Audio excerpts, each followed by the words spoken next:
He took money out of your account. We've split money back and forth. I wasn't keeping tally. I'm asking you what you... If I sent her money, she sent me... Just a second. Just a second. Now it's going to get difficult. This is Judy Justice. Jill Wyatt is suing her ex-boyfriend, John Moore, for the money he spent while she was in jail. Court come to order. All rise. Have a seat, please. Case 3046, Wyatt versus Moore. Thank you. Welcome. Miss Wyatt, how long were you and Mr. Moore in a relationship? We've known each other for about 18 years. Did you ever live together? On a couple of occasions. When was the last time you lived together? January, I believe, 2022. Were you living in a house or an apartment? It was a house. Was it a lease? Yes. Was the lease in your name, Mr. Moore's, or both? No. Apparently, it was an arrangement that he had with the person that he gave the money to. There was no paper. We're getting far off the field, but it's getting more interesting. Now, Mr. Moore, Miss Wyatt, although I believe she probably has a good memory of this, I have just a sense that she's reluctant to give me information about this for whatever reason. In January of 2022, sir, you and the plaintiff were living in a house together. No. When were you living in a house together? We've never had a relationship. We've never lived together. When you say live together, I come over. I got a girlfriend I've been having for the whole time, so I've never lived with her. Do you remember the house she's talking about, yes, sir? Yes, I do. All right. The one she destroyed. I don't want you, just a second. I don't want you to play around with me. Okay, I'm not. Okay. Do you know the house she was talking about when the two of you were together some of the time in a house in January of 2022? That's a yes or a no? Still a no. Okay. So the house that she's talking about, you lived in alone? I lived in with my girlfriend, actually. Oh, just a second. Did Miss Wyatt ever come to stay in that house with you before you had your then current girlfriend? When I first got the apartment, Miss Wyatt was going to come. She didn't get along with the lady upstairs. She said she wouldn't come, destroyed the house and left. Okay. Well, if she destroyed the house, then she was in the house. Just a second. Yes, ma'am. If she destroyed the house, then she was in the house. And if she didn't get along with the lady upstairs, she wouldn't know that unless she actually lived there because she's not telepathic. Okay. So she was, in fact, there. I'm listening to what you're saying. I'm trying to understand what you're saying, man. What I'm saying is not difficult. She did, in fact, stay there with you for a while after you got this house. Okay. Not okay. No, I'm seeing where you're trying to go with that. I'm trying to see what you're establishing. Yes, she did stay there. I'm agreeing with you. That was me saying yes, ma'am. No. Taking a long time, but we're there. Okay. And then at some point, Miss Wyatt, you left there and you went into your own apartment? Yes. Okay, and where is your apartment? I moved into a trailer. That you were renting? Yes. I just want to know. I'm getting ahead of myself, but that's the trailer that he was supposed to pay rent on and utilities on when you went to jail? Yes, ma'am. So from 2020 until the time you went to jail for, what, 18 months? 78 weeks. Or, I'm sorry, 78 days. What did you go to jail for? In 2018, I received a, I'm sorry. Just a second. 2018, you had a conviction. Yes, I ended up serving the time in 2022 for theft. Correct. I stole Thanksgiving dinner, ma'am. Are you sure? It sounds like 78 days is a lot. Were you on probation first? Yes. Did you take a plea in that case? Yes. Okay. And as part of the plea, you were placed on probation? Correct. What was the crime that you pled guilty to? I want to understand this. What, was it petty theft? Was it grand larceny? What was it? No, it was retail fraud / shoplifting for $170. Okay. That's what it's. And you were placed on probation? Yes. Why was your probation violated? Because that clearly was why you went to jail for 78 days, not because of an old crime, but because you violated probation. I wasn't keeping in contact with my probation officer like I was supposed to. Okay. So this case is about the fact that you asked Mr. Moore, who you knew for a long time, to take care of your expenses, your bills, while you were incarcerated, and you gave him your phone. Yes. Your phone had the wherewithal, and you he understood that because he acknowledges he used it to take money out of your bank account and pay bills, Correct. et cetera, with it. And you acknowledge that she gave you her phone for that purpose. She gave me her phone not to pay bills, but to give her commissary and to keep up with her stuff. Pay her bills, some to put in her commissary. And the last thing you said was pay her bills and... Put money in her commissary and keep up with some stuff. That's the keeping up with some stuff is what we're talking about here, Yep. sir. Keeping up with what stuff? Phone bill, I mean... Just a second. Go ahead. Now it's going to get difficult. Okay, I'm listening. Do you understand? I know you are, sir. Keeping up with other stuff. Phone bill. She bought a... Jump. I'm sorry, I'll wait till you What ask the else? question. Phone bill? She ended up buying a computer at that time. No, I'm asking you. So, no, I'm telling you, that came off the monies that was there. She was incarcerated. So as a lot of things just come off the phone as a bill, like... No, I'm asking you what you... What did I? What you were supposed to take care of. It was never etched out. And what I'm saying is she wanted me to stay at her house while she was gone. And that was a means for her to keep in touch with me or keep in contact. Okay, no. That's something that I didn't get out of this. So she wanted you to stay in her trailer, because she was living in a trailer at the time while she was incarcerated. Yep. Where had you been living? At my house. That's where I currently live now, with my girlfriend. With your girlfriend. She wanted you to stay in her trailer? Yeah. With your girlfriend? No, she wanted me to be there so she can keep up with me. That was a means of me having her phone and being in her car and being other thing would be a way for her to keep up with me while she was incarcerated. And did you like that idea, Mr. Moore? Not Just really. a second. No. I mean, did your girlfriend like that idea? Not at all. So why didn't you say to her, I don't want your phone and I don't want any responsibility? Shh, listen to me. I'm living with my girlfriend. We're not an item anymore. And I don't want that tie because my girlfriend knew that I was staying sometimes in your trailer and not being home. That wouldn't be a good thing. So I'm not going to take your phone. Find somebody. Who are you? Andrew Porter. I'm her son. You're her son. Mm-hmm. Is there anything wrong with you? No. Do you talk to your mother? Yeah. Yes. Do you work? Yes. Yeah. So your mother could have given you her phone and said, pay the bills. Yes, yeah. Yeah, right? Yes. You can stand next to your mother. It's getting more fascinating by the moment.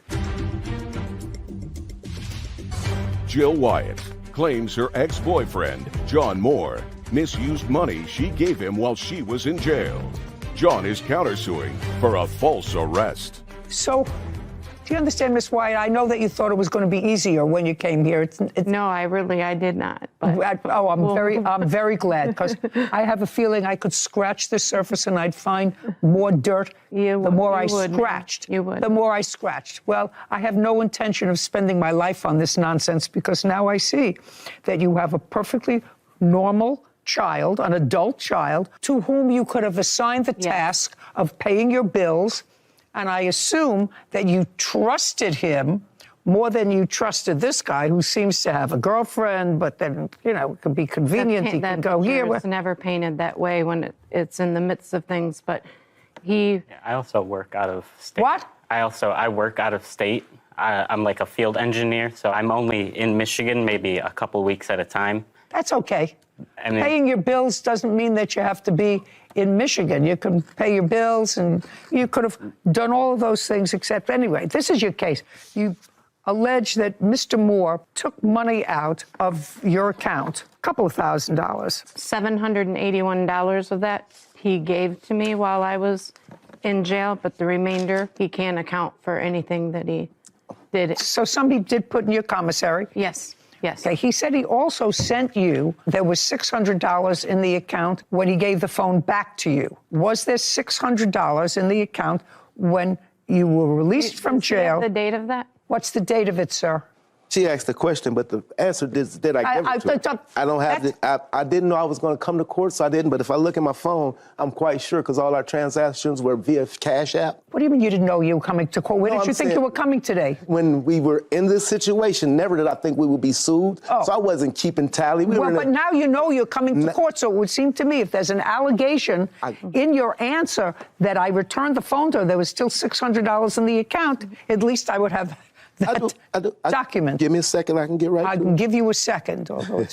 I believe that amount was for the August rent on it. Just a second. All I'm asking you is, did he put $600 when he gave you the phone? Was there still $600 in the account? No, that was like a month after. That was for August. What do you mean it was for August? What does that mean? For the August rent. This whole thing with not living with me and not being with me or whatever is untrue. When I got out of jail, we were supposed to be working together, living together. This was no anything like he's describing with having somebody else or anything like that. I would like to see, Mr. Moore, when you gave her back the phone, that there was $600 on the phone. It's her phone. I'm not Just sure. a second. I'm saying I don't have evidence of her phone. Okay, now. But if you asked her, she'll tell you I gave her $600. You say that the money that you used, and you acknowledge that you used some of the money, was because you drove her car for a half a block. Nope, it was more than a half a block. Well, just a second, let me see. It says that. Just a second. I drove her car 1 block to my job. So it wasn't a half a block. Just a second. I drove her car 1 block. I apologize, it wasn't half a block. Put your hand down. To my job when she was in jail, and the alternator went out, and it was impounded. Now explain that to me. You drove her car, you had your own. For some reason, you drove hers. Why don't you give me a 1 sentence as to why you drove hers? 1 sentence. 1 sentence. On my truck, I had my equipment, my lawn equipment, and I was just going 1 block away, so I didn't want to have to turn it around. And the car was impounded at my job, 1 block away from my house. Why was it impounded? Because it stopped on it. The alternator stopped. Just a second. Cars aren't impounded because an alternator stopped. The alternator stopped in the middle of the street. I couldn't move it. They had to tow it because it was in the driveway. They towed the car because the alternator stopped. What you said? Well, that's your fault, sir. It's my fault her alternator went out? Yes, sir. It's your fault that the car was impounded. I'm listening. No, I'm really trying to understand. I want you to listen. Yes, it's your fault. And I don't know what other nonsense there is here, but if Sarah was driving her car and it stopped running because the alternator went out, I'm going to take a guess and I'm going to say, Sarah, what would you do if your car stopped running in a driveway, blocking the driveway? What would you do? Call AAA. Call AAA. Call a tow truck. And you would call a tow truck and ask the tow truck to take it to a auto repair shop. To an auto repair shop. Your first clue would not be just to leave the truck there and say, send it to impound. No, it happened. Just a second. Mr. Moore, please try not to test yourself on the dumb scale. Nobody who's responsible because a car breaks down leaves it in the middle of the road to be impounded. That doesn't make sense. It's illogical. Second thing I'm concerned about is when your car is impounded, in order to get it out of impound, which you say that you did, you have to show proof of title. Yes. Yes. Now, how did you get proof of title? Because I had the title. I had the title. Just a second. I hear the wheels. I hear.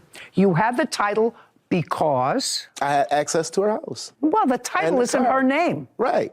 They wouldn't give you the car. You're not her. I mean, I would look at you and I say, not even close. Unless she gave you authorization in writing to get the car out for her, no impound service is going to let you take her car because anybody can pick up a title and say, I want that car out. Do you understand? Yes, ma'am. Okay. So you want to try that again with me? Here's my question. I end up getting No, just a second. Okay. I want you to tell me where it was impounded. It was impounded at my job. It was impounded and it was in a place that was a high traffic. I walked back to the house. I want to tell you something.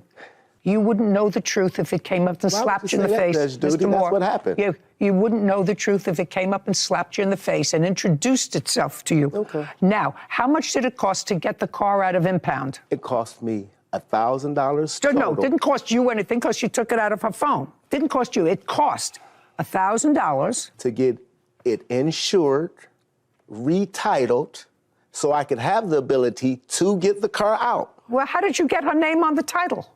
What you mean? What do you mean, what do I mean? She has to sign it over to you in order to... It was already signed over to me.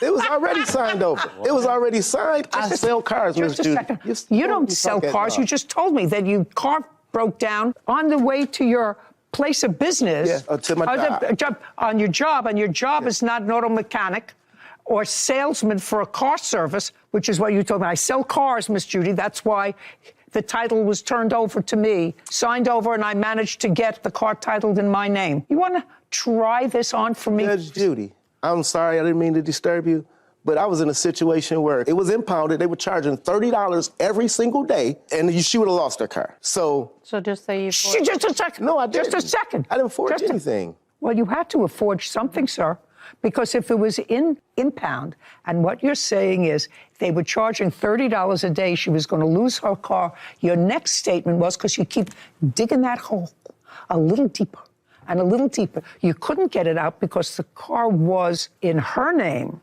not yours, but you had the title because you had access to the trailer, which is what she's suggesting, and you went and forged her signature, got a new title, got insurance, and the car was clearly towed, but you got it out of impound, that's what you said, with a new title in your name and insurance, also I assume in your name. Yes, ma'am. What did you do with the car? Gave it back to her when she got out. Just a second. You gave it back to her. Did you sign over the title? Yes. Shh.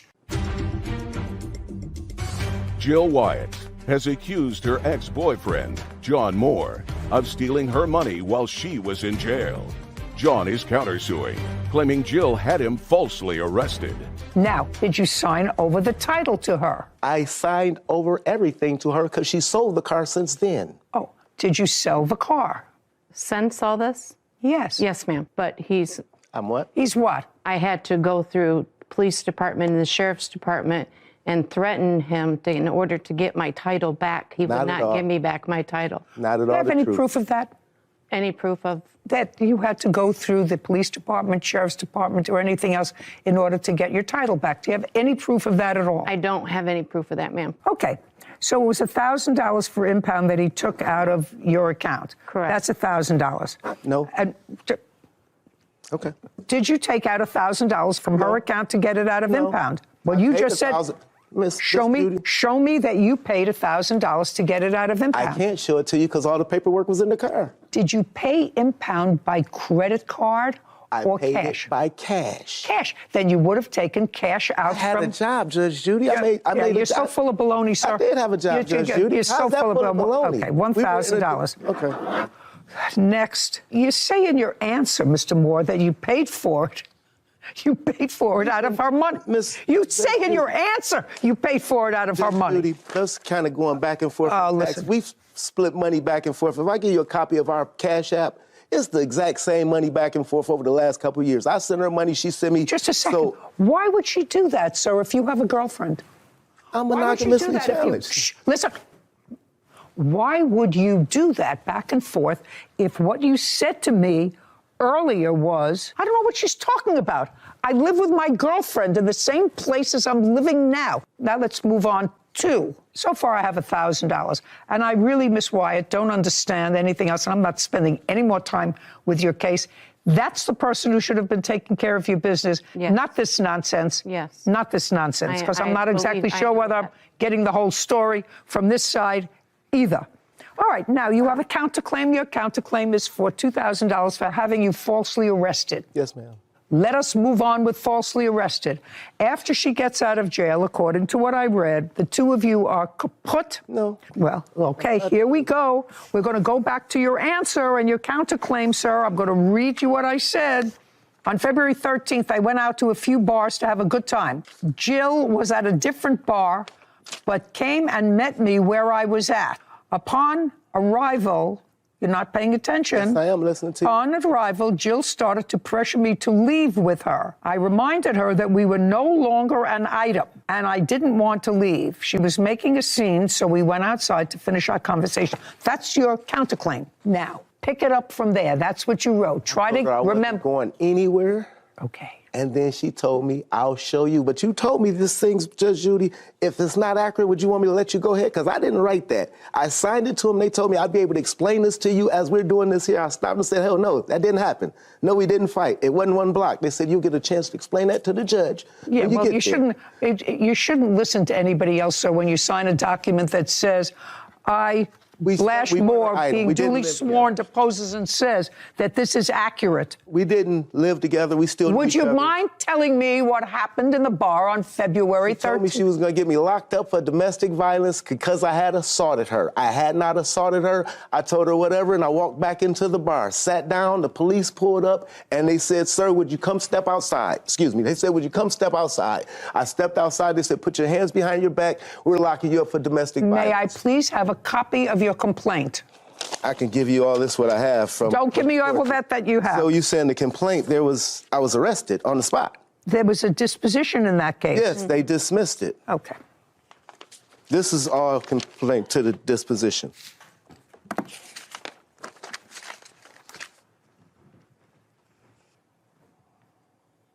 Oh, here we go. The case was dismissed in the interests of justice because you agreed to pay her restitution for just a second. Yeah. That's what you agreed to pay her restitution in the amount of $246, which I assume represents the broken eyeglasses that she says that you broke. This says receipt of restitution monies. Same case. I, John Moore, state that I have delivered a check in the amount of $246 to the Calhoun County Prosecutor's Office. It is my understanding that this check represents the amount of restitution that is owed to the victim, according to the agreement entered into by the defendant. So you paid restitution. Excuse me. Judge, I'm trying to, if you say something, I want to clarify. Just a second. Go ahead. Did you Just sign tell me this? when I can talk. Did you sign this? Yes, ma'am. Then you're cooked. So if it's over. I got a question for you. No, If I don't answer paid your for- questions. If I get off of work, I've been in this court case 5 times in a row. It cost me $200 and some to come to court, and they said we'll dismiss all charges. There'll be no charges at all if you agree to pay $250. I've paid $800 coming to court. So Right. why wouldn't I just say, hey, here, I'll pay you the money, and then try to sue you for false arrest? Because I never harmed. Where's the glasses at? Right. Well, Where's the picture of the glasses? The police arrested me on the spot. Mr. Moore, like a perennial victim, I really feel sorry for you. Your counterclaim's dismissed. So if But I'm just a getting sec, arrested Mr. for Moore, doing anything, why wouldn't I pay it's dismissed. $250 Judgment and for not the have to go to plaintiff court? in the amount of $1,000. Your counterclaim's dismissed. I am finished with this case Have a good- permanently. Thank you. Have a great day. This court is adjourned. It went just like I thought it would be. I'm pleased with the results. She mad. I don't want to deal with her anymore. My guards are up now. Hey, she wanted to get her day in court. I can leave with it. Not ask anybody for help. She the one was locked up for. I've never been locked up for stealing. She was locked up for stealing. That's the thief. The pot calling the kettle black. Just to be careful who you trust. There was a great line from the defendant out there. I don't think anyone caught it. But when you asked, how is it possible that you could live with the plaintiff and have your girlfriend and all at the same time? How's that possible? And then he moved on to something else and continued rambling. But he said, Miss Judy, I'm monogamously challenged. I'm monogamously great challenged. line. No, and I heard I it and I didn't hear started it. laughing and I saw no one else made any sort of reaction. And I said, I must have been the only one that heard that, or I misheard that. But I'm pretty sure that was his excuse. It's a great line, and it's true. Yeah, it seemed very true in that It seemed, case. I have a feeling there's a lot more there. Yeah. But it was A lot more dirt to a scratch lot more through, there, I'm sure. but enough. Oh. That's a funny line. Monogamously challenged. Cecilia Morrow is suing her ex-boyfriend, Saeed Rodriguez, for stolen property and assault. Court come to order. All rise. Have a seat, please. Hello, Judge. Case 3100, Moreau versus Rodriguez. Thank you. You're welcome. Ms. Moreau, you and Mr. Rodriguez met. You began a friendship. Could you give the dog to your witness, please? You met the defendant at your place where you were both working, became friends. Shortly thereafter, you began dating, and in May of last year, you moved in together. Yes. Did you move into your apartment, to his apartment, or was it an apartment that you got together as a couple? Yes, we got it together. Who was on the lease? It was both of us. In October of the same year, 4 or 5 months later, you broke up. Yes. And your lawsuit is about what happened at the breakup and as a result of the breakup. According to your complaint, in October, the day that you, in fact, broke up, you had a fight with Mr. Rodriguez. He put his hands on you. He assaulted you. You left the house. And when you left the house, you left and went and stayed with your parents. Yes. You claim that Mr. Rodriguez has some property that belongs to you Yes. in the house, and that the assault that took place was serious enough that you should be compensated for it, despite the fact that there was no police involvement in this, correct? Yes, ma'am. And there were no hospital records or no doctor's records. Yes, ma'am. Because you didn't go to the hospital or seek any medical care, correct? Yes. Okay. The defendant says that there was an argument. You did, in fact, break up. After you broke up, you came to his house, and there was an argument, and you did, in fact, assault him. He denies that he assaulted you at all at the beginning of October when you broke up. And he says that when you left, you agreed that he could keep the 2 corgis that you had together in the apartment. This is one of them, and that was in October. And sometime in December, this is his complaint, you called and said, could you take the dogs for 2 days? He said, okay, because there was a threat, and you haven't returned the dogs. He would like the corgis back, correct? Now, this is one of the corgis. Where's the other? He was too big to fit on the plane. He's at home. Okay, so when were the corgis purchased? Her I got of March of last year, and the other one, Chip, I got in June of last year. So you had one when you and the defendant moved in together? Yes. Is that correct? Correct. Is this the one you had when you moved in together? Yes. So all the dogs were purchased after you lived together? Yes. Who were the dogs purchased from? Her I got from Petland in Frisco, and the boy he found on Craigslist. He found the dog because you wanted a second dog? Yes. Who paid for the dog at Petland? I did. Is that correct? That's correct. Is the dog registered? Yeah. And that's this dog? Yes. Sir, this is part of your complaint. You want this dog back. Yes, ma'am. You neither purchased the dog, correct? Correct. The dog is not registered in your name, correct? Correct. Why would you think I would give you this dog? Because the entirety of our relationship since we bought Fatty, I was the one taking care of her in the mornings. I would wake up 6 in the morning or whatever time it was, take her out, whether it was freezing cold, hot, raining. Who cares? And Who cares? of course, but also I have here pictures where she, once after the breakup, she was stating that she can't keep the dog's not worth the money. If you have statements that suggest that she gave you the dog, I'll read them. But on its face, the fact that you walk the dog in the morning or in the afternoon or at night has no relevance to this whatsoever. Well, I have the messages where she's saying that the dog is, not worth anything. I need to get rid of her. She's bad. She's telling me to come pick May her up. I see those, please? Yes, Your Honor. Here you go.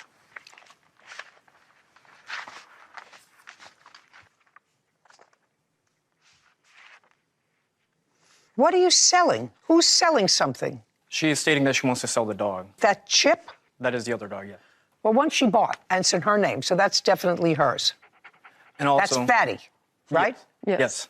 And Chip, sir? So it was about both of them. From the day we broke up, I kept the dogs because she couldn't keep them. She couldn't take care of them. She left them in the cage all day. And I also have evidence where, her family members are throwing cheese at her face, mistreating the dogs. Show me. Dog looks perfectly happy to me.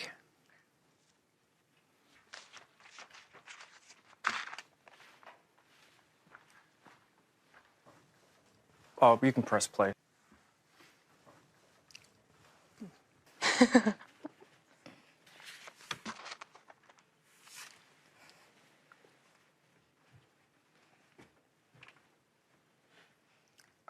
What was that big piece of cheese that was thrown in the dog's eye?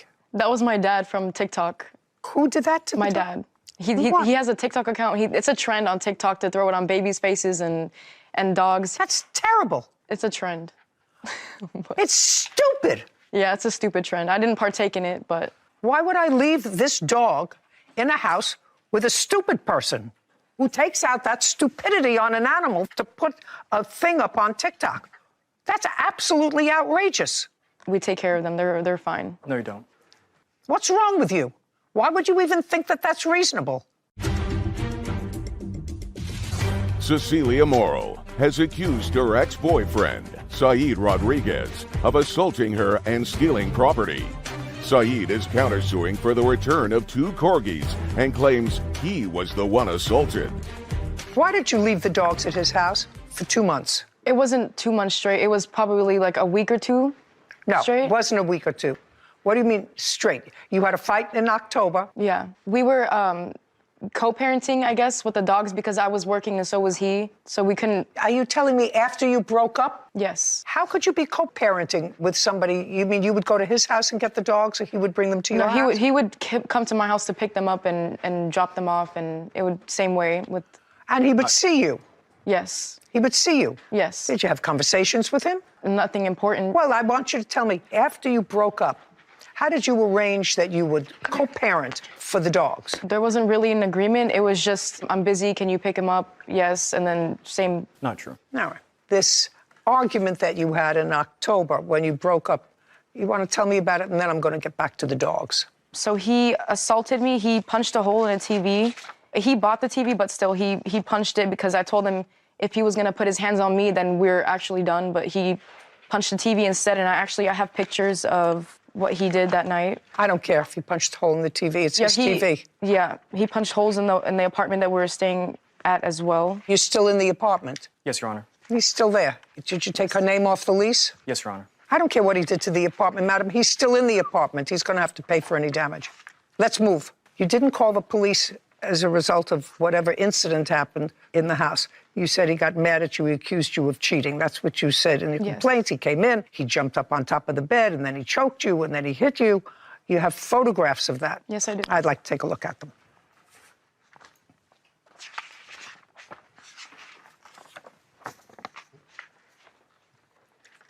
I'm just going to take this. I don't know what this is from. Clearly shows that something happened in her mouth. I'm not exactly sure what. She has 2 marks that she's showing me. Now, did you hit her in the mouth? No, Your Honor. You tell me in your own words what happened the night that she came home and you accused her of cheating. So the night that she came home, I told her, I'm like, what are you doing? Where did you go? She starts trying to make up excuses. I show her messages. I'm like, okay, you're lying to me. I don't appreciate it. She starts going off. I start going off. Just a verbal argument. And just like how she assaulted me. No. She didn't touch you that night. She pushed me.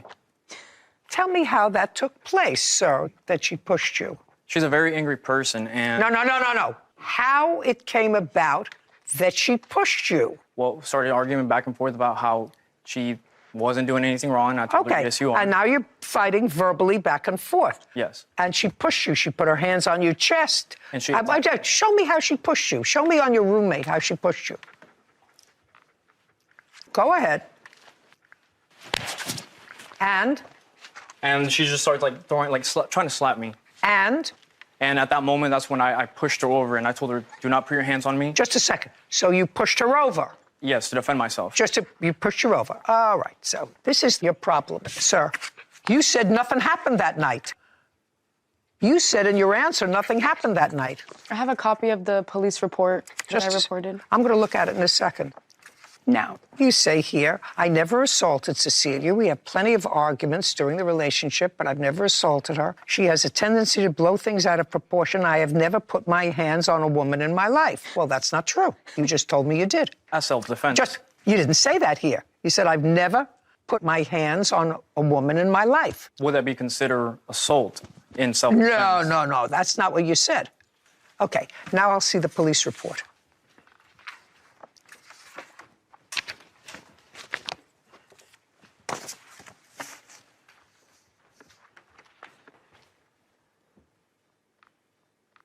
Okay, so what you did is you came home after you were drinking for the night. That's what you told the police, that you had a night of drinking and you had a fight. He wanted to know where you were. She said the argument became physical. The defendant here grabbed her and pinned her onto the bed while he laid on top of her, holding her arms down.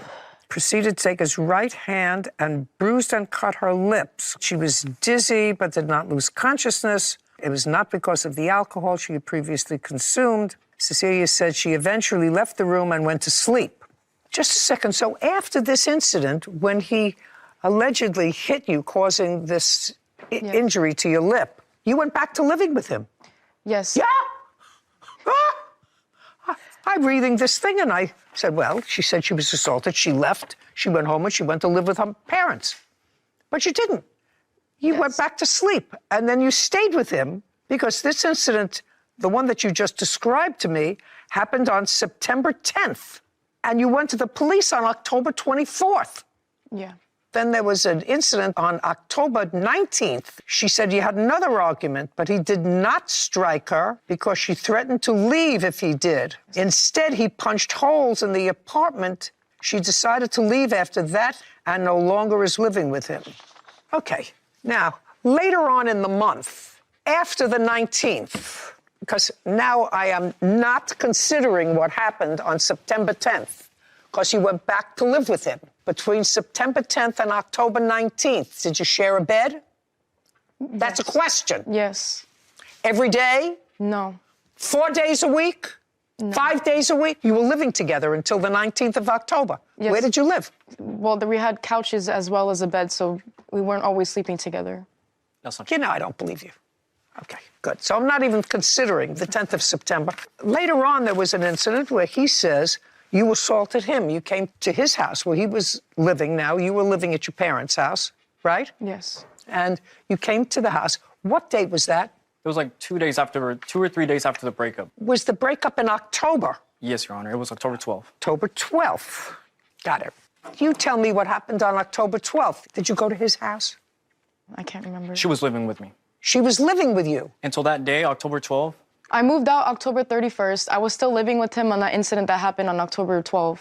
We broke up, and that's when he punched the... I have pictures right here when he punched. I heard punching the hole in the wall. I'm not interested. He still lives there. He's going to have to fix the hole in the wall. No, I'm saying that's why we broke up, because I told him if he put his hands on me, then... But he punched the TV instead. Now we're talking about his allegation that you assaulted him. I did not touch him.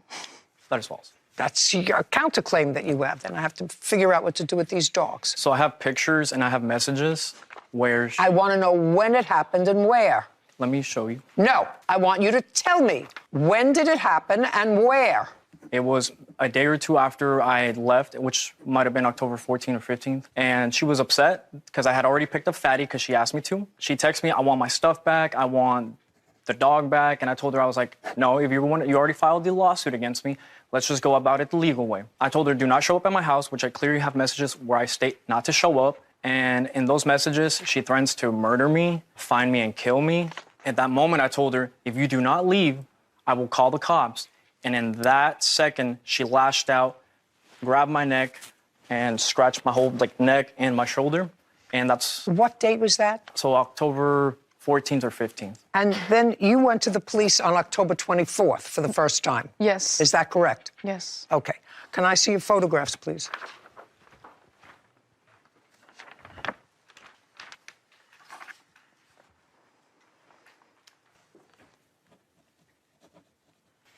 Did you report this to the police? I called the police in the incident. That's why she attacked me. Just a second.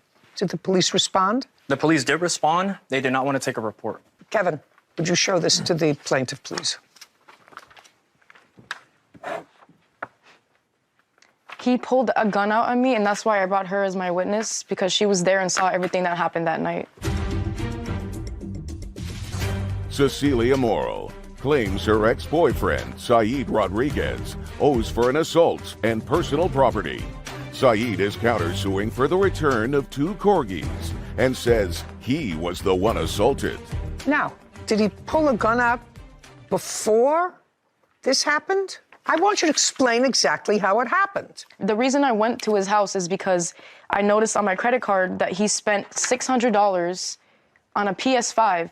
He's 22, by the way. What is a PS5? A console for gaming with those kids play Fortnite, yeah. Okay, so he spent money from your credit card? Yes. Okay, had you contacted him about it? Yes, Before you went? I have, yes. Okay. And he took my dog as well, and she's my ESA animal. I can't be separated from her. That's not true. She is my ESA animal. She's what? My ESA animal, emotional support animal. It's registered with the government. Do you want to see the... I'm not interested. Okay. Do you work? Yes, I do. I'm a realtor as well as a financial advisor. Do you see a therapist regularly? I need to. Yep, that's not what I asked you. Do you see a therapist regularly? No. Who did you get to write the letter for you that indicated that this corgi that you left behind is an emotional support animal? That's a question. Madam, look at me. It had to be a doctor, correct? Yes, it is. It had to be a doctor. Yes. What's the name of the doctor? I have No. The answer is you don't know offhand the name of the doctor. Is that right? Yes. Does the doctor live in the area where you live? No. How many times did you personally visit this doctor? Not once. It was registered through online. The answer is never. Yeah. So you're trying to tell me that I should look at a certificate that some doctor gave you online that you needed a support animal when you are not in any psychiatric care and haven't been. The doctor never examined you, but for a fee, pay attention, for a fee, wrote you a letter so that you could make this an emotional support dog. Now I want you to tell me in what month. May. And I have the registration if you want to take a look at it. I don't want to take a look at it at all. It's nonsense. You know it's nonsense, and I know it's nonsense. Now, there are several reasons why you get these nonsense online from close the cover before you strike doctors that will attest to the fact that you need a therapy dog in order to survive. There are several reasons for it. You want to take it to work? No.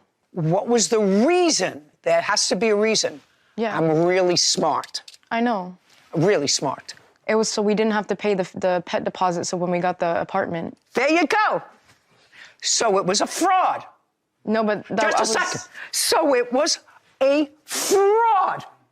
So you committed a fraud, so you didn't have to pay a pet deposit for your animals. When I asked you, you want to read me back the answer when I asked her, do you see a psychiatrist? And she said, no, but I need one. And you knew you needed one in May when you had to pay the pet deposit. No, I need You two. two people are really cute. Is that what she said? Yes. Yeah.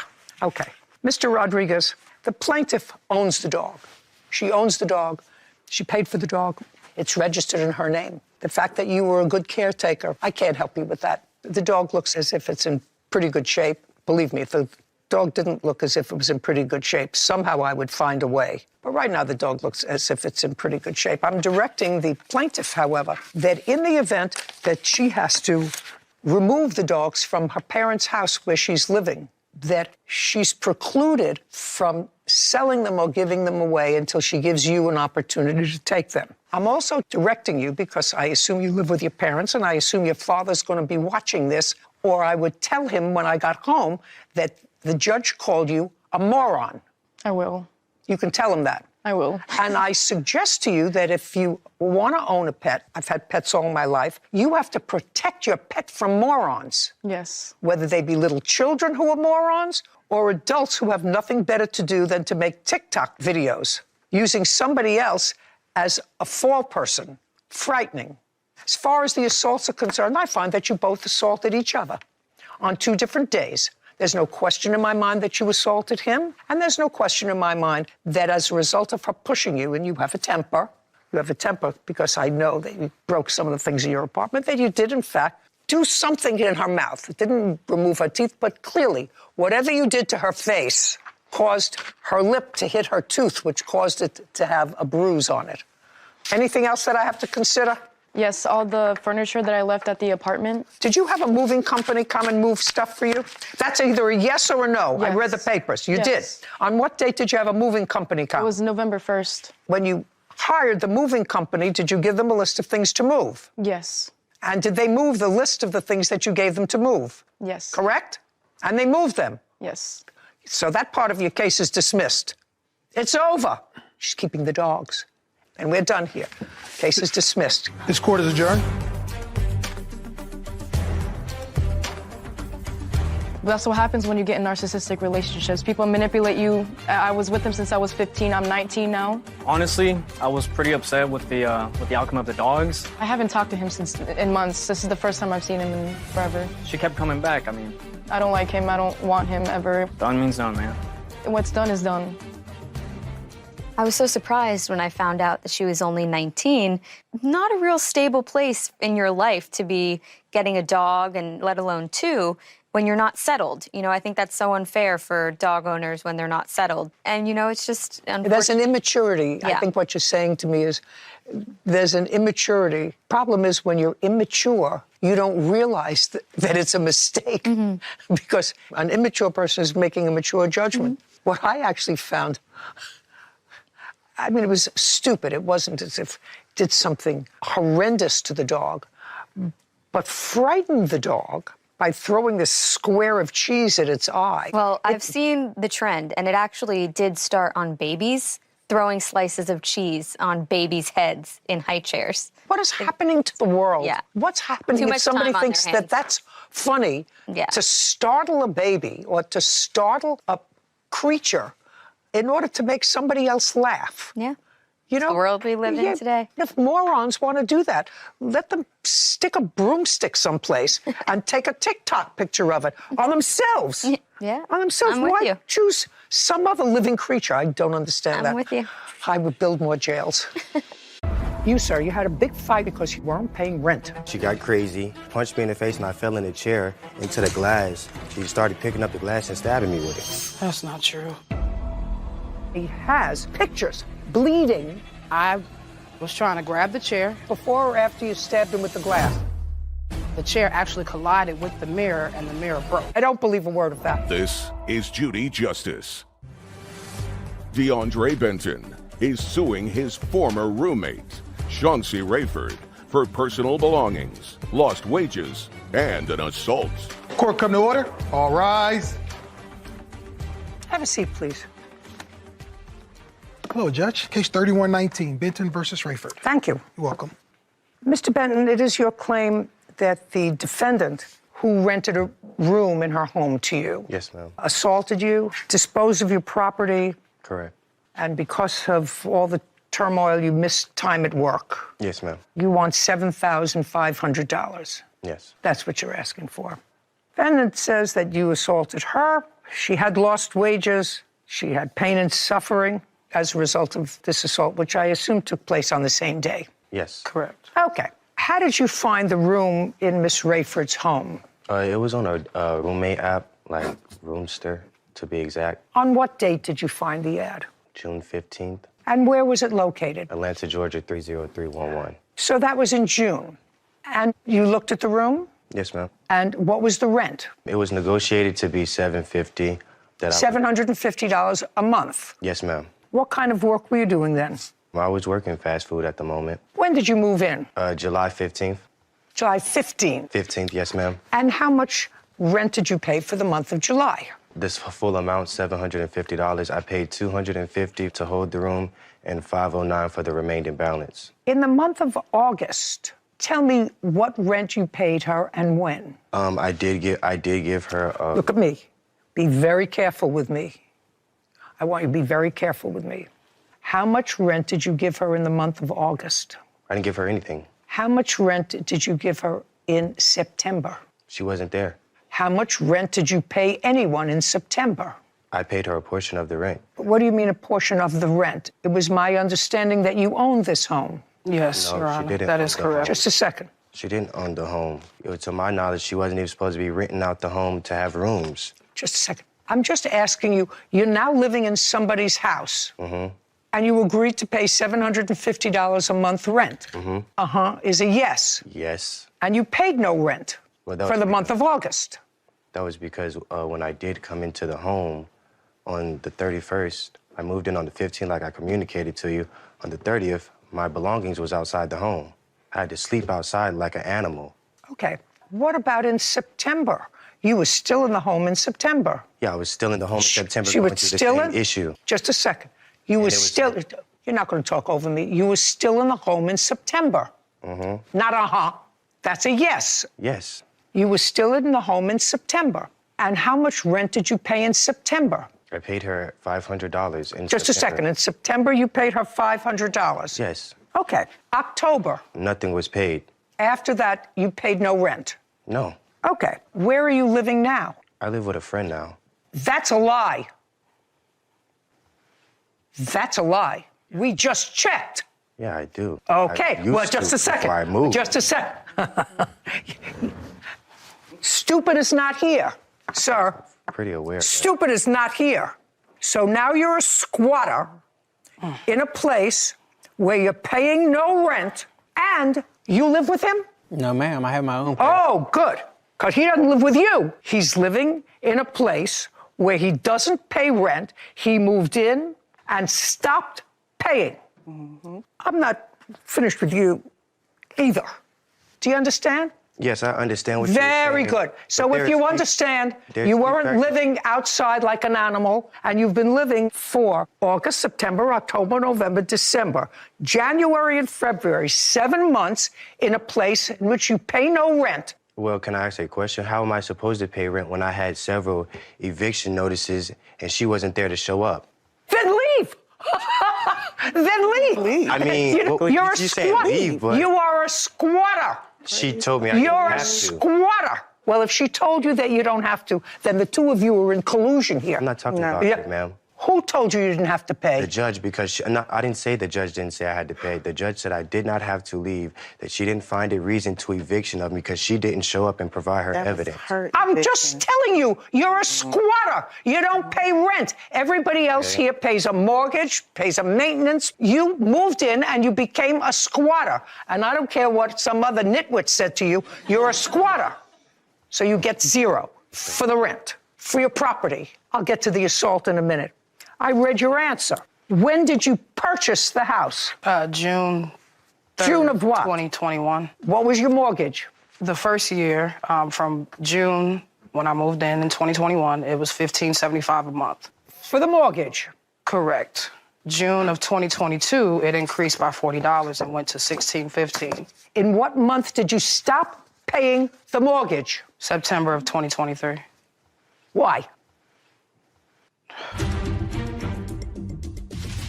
DeAndre Benton claims his former roommate, Chauncey Rayford, threw away his property and assaulted him. Chauncey is countersuing for property damage and says she was the one assaulted.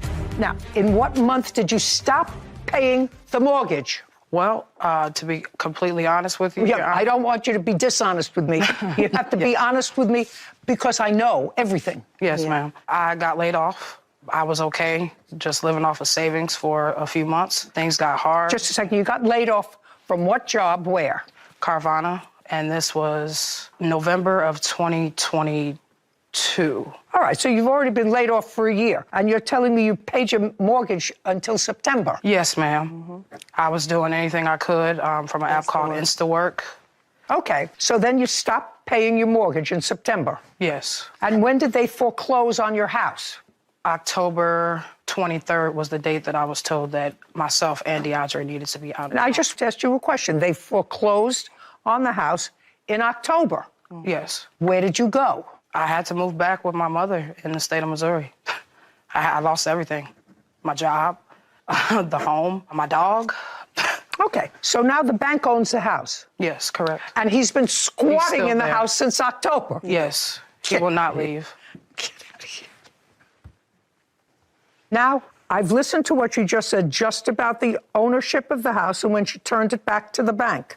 You said in your brief questioning before that she didn't own the house. She was a renter. You know, I wasn't supposed to be there in the first place, and she knew that. I wasn't even aware of that. That's not Oh, true. just a second. If she owns the house, you can be there. She doesn't own the house. She doesn't own it anymore. She never did. Well, show me proof of that. Okay, that I'd like to see.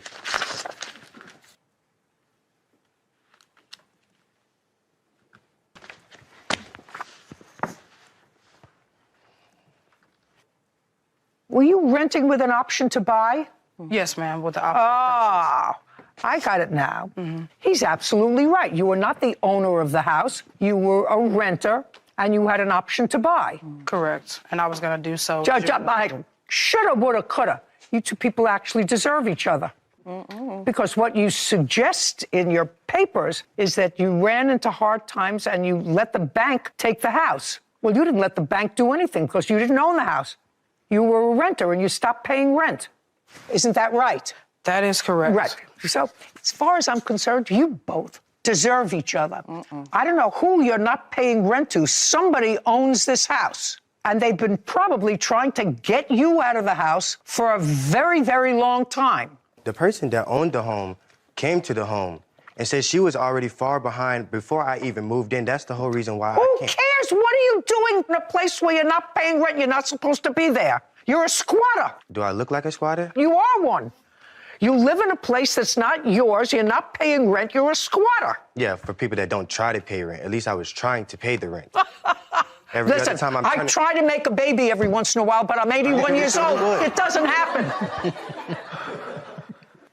All right, I want to hear something about this assault that happened when you were both living in this place that belonged to somebody else, and neither one of you was paying rent. She was paying. Who are you? I'm her witness. Were you there when this assault Yes, took place? I was. Okay, then I'll hear you after I hear them. Now, what is the date of this alleged October assault? 10th. October 10th. Yes, ma'am. And you were still living there, not paying rent as of September and October. She was still living there. Yes, ma'am. Tell me what happened. So I came outside, out of my room. She was already being aggressive about the non-paying rent. And I've already been trying to be communicative with her. Not I true. said, hey, I don't want to hear you. I'm not speaking, Your Honor. Who is? Me, I'm sorry. Out. Okay. Then you're done. This way. That way. Out. Lord.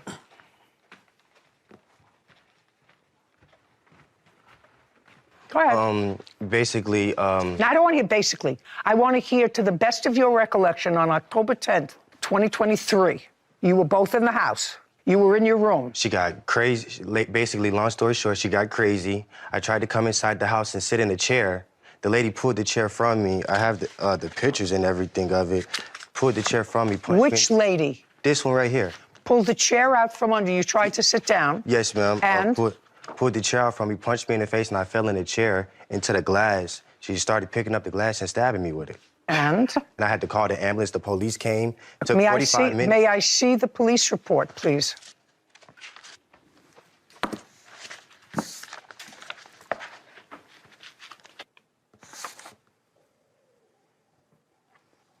Did you ever speak to the police, Miss Rayford? That day? That day? No, ma'am. I ended up leaving because... Okay, just a second. Don't tell me because. The police have memorialized what they saw on the 10th, and they saw him with multiple wounds on his body. Some were bandaged and some not. You were not in the house. This person, I assume, is your girlfriend. Correct. Okay. So the two of you were in the house. After this incident took place, whatever the incident was, the two of you left. That's correct. He called the police. I'm not sure what he Well, did. you didn't call the police. No, I did not. No. Now, so from you, I would like to see... When you left the house, ran out of the house with your girlfriend, I assume you went right to an emergency room or something as a result of the lacerations that you say you sustained as a result of this fight. So I'd like to see those records. I did not go to seek emergency treatment because I didn't have any insurance. I just bandaged it up myself. Well, where did you run to? To go and get bandage. And when did you come back to the house? I did not. That was my last day. So that was your last day. Okay. That's a lie. So now... She did. I would come back only to the return house. when he was not there to collect my things. So you did... Just a second. So you did go back.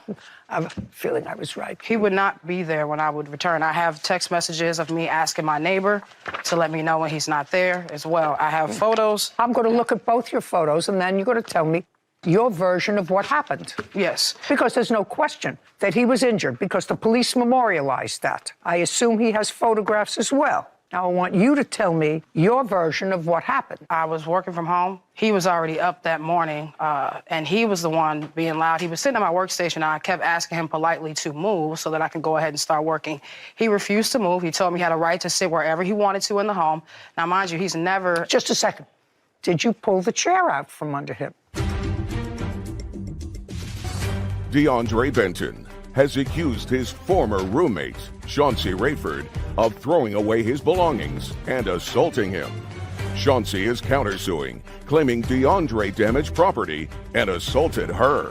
Okay. Did you pull the chair out from under him? No, he was not sitting at it at that time. I was trying to move myself. He had walked outside the front door, and as he did that, I was trying to grab the chair, and he ran towards it and sat in it. And that's when the chair actually collided with the mirror, and the mirror broke at that point. And then? And then he proceeded to pick up pieces of glass, and I have the photos of my injury right here. That's a lie. I don't want to hear you. He also damaged my work equipment. I had just started that job July 17th. Lost my job on Friday, October 13th, because he damaged my computer. I have a police report that I filed because... I'd like to see it. When I did return to the home, after, stitching myself up. You didn't stitch yourself up. I did go and get bandages. You didn't stitch yourself up. Well, okay. The wrong verbiage. Yeah. This is what I submitted Just a online. second. I asked you for your police report. Yes. Period. Okay. Show it to me. It's right here. This is what I have filed online. After communicating with my job, they told me in order for them to... This is on the 12th. You said this happened on the 9th. It did happen on the 9th, Your Honor. And what I did was I was in communication with my employer to see what they felt was best because... What does she do for a living? She was a shift manager. She still work? Yes, she works. Well, why wasn't she paying rent? We don't live together. She had her own place. Interesting. Okay, you wanted to say something to me? Yes, that's actually a lie. As far as me assaulting her, I never once touched this lady. I never once disrespected her. I never once raised a hand at her or tried to, like, physically harm her. She was very aggressive, very disrespectful. That's not true. Okay, can I see your photographs, please?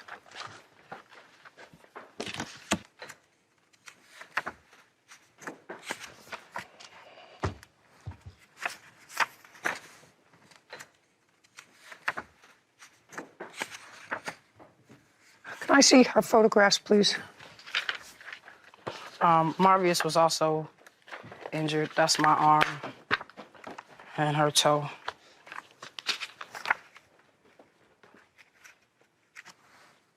These are the injuries that you're showing me? The toe photo is Marvius, my partner, and the arm, that's me. Don't buy the photos, madam. I have the scar right here. Yeah, and don't buy that photo.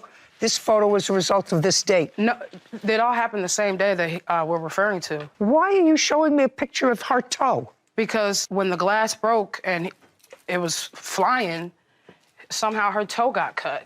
That's not true. That is what happened. Just a second. What other evidence do you have to show me with regard to this injury that took place on that date? That was mainly what I took. The police told me to take pictures of it because they already had her on file from a previous incident of putting her hands on me. If she put her hands on you before, why didn't you Not move? making any sense. Shh. There's an indication here that there was listen to me. True, but If she that's put the only, her... that's the only place that I could afford at the moment. But you weren't paying anything. You weren't working. You weren't doing nothing. I'm done. You're finished. You have a counterclaim. Your counterclaim's dismissed. You, sir, you had a big fight with her because you moved in and you weren't paying rent. You hadn't paid rent since July. So if she's annoyed with you, there's absolutely no basis for her to put her hands on anybody. But you got into a scuffle that day. Did you damage her computer? No, sir, I didn't. I believe that you didn't damage her computer. I didn't. Shh, listen to me. I believe that the computer may have gotten damaged during the course of this fight where you and your girlfriend were there, right? Just a second. You and your girlfriend were there. See, I have a big problem with you because I know that he's a squatter. But you led me to believe that you had to give this house back to the bank as a result of his not paying rent. That's what you led me to believe in your answer. Yes, ma'am. Yes, ma'am. And that was not true. When somebody tells me something that's not true, I find their testimony always a little suspect. Do you understand? He was injured. There's no question he was injured with shards of glass. Police saw the injury, and he has pictures bleeding on that date. That's a result of what happened that you did to him. And you may have been angry. Was your friend angry as well? Because you both ran off. This is what happened, okay? Sure, I'd like to hear you try to tell me what happened. The laptop was not damaged due to the scuffle. It was he was already banging on it, and then he poured Pepsi on it. I had to. Did he pour Pepsi on the computer before or after you stabbed him with the glass? No, this is before. I don't believe a word of that. Ma'am, this is the truth. I literally walked outside so that I could get some help. Yeah. I had to call my girlfriend, and at that time, you don't call your girlfriend, you call the police. Every time that the police have been called, they have not helped me. Your girlfriend's not going to help you. You're trying to talk over me. Your girlfriend's not going to help you. I had no family in Atlanta. On the day of the incident, the police were wondering, like, where was she so they can get... Don't tell me what the police were wondering, sir. You haven't paid rent in a place for 7 months. Are you still working fast food? Yeah, I'm working now. Did you tell me initially when I asked you a question, and we can have Whitney read it back, when I asked you where you were living, you said you were living with a friend. Yeah, because I Just a second. You were living with a friend, but that's not true because when we tried to contact you, the contract address that you gave us was, that's how I knew you lived there and that you weren't telling me the truth. Do you understand? Yeah, I said I recently moved from the... No, you didn't say that. I recently have moved from that location, from that home. Goodbye. Your case is dismissed. So's yours. Goodbye. You deserve each other. This court is adjourned.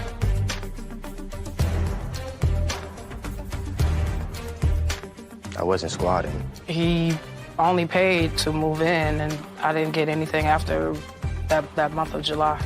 Well, how am I supposed to pay rent if I was told I could be there? Because that's what Gen Z babies do.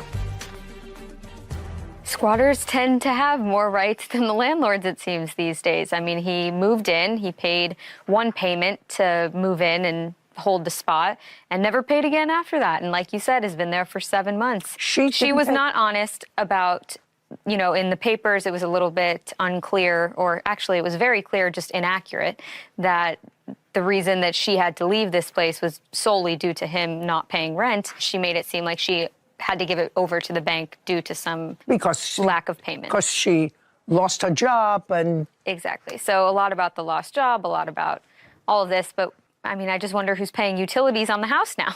He's been living there for 7 months. It's owned by the bank now, I believe. I think it's owned by the bank. And I don't think they're paying for his water and heating. So I wonder somebody's what's going paying on. for them. Someone. Case 3128, Armstrong versus Rada. All parties, please come forward. Cherie Armstrong is suing 18-year-old horse trainer Raven Rada for the return of a horse. You folks are all interested in horses. Yes. You have several. How many? Approximately 30. It changes during foaling season because some of them are born and some of them go to new homes. What do you use them for? We raise them and show them. So the stallions are often bred, and then we show the babies and the brood mares along with the stallions, and then sell the babies off to prospective show horse homes. And how long have you been doing this? My family has been doing it since I was 8 years old. I personally am doing it since I was about 14. So I'm 30 now, so it's been quite a while. Okay. What about you? What's your interest in horses? My interest in horses is a lot based on Mustangs, which I go and adopt Mustangs each year, train them, and sell them during the shows over the summer. Okay. So this is what the case is about. Miss Armstrong, you sold in October of last year 2 horses to the defendant.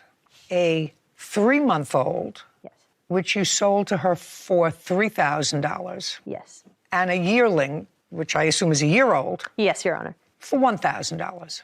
And it is your claim that you weren't fully paid for the horses.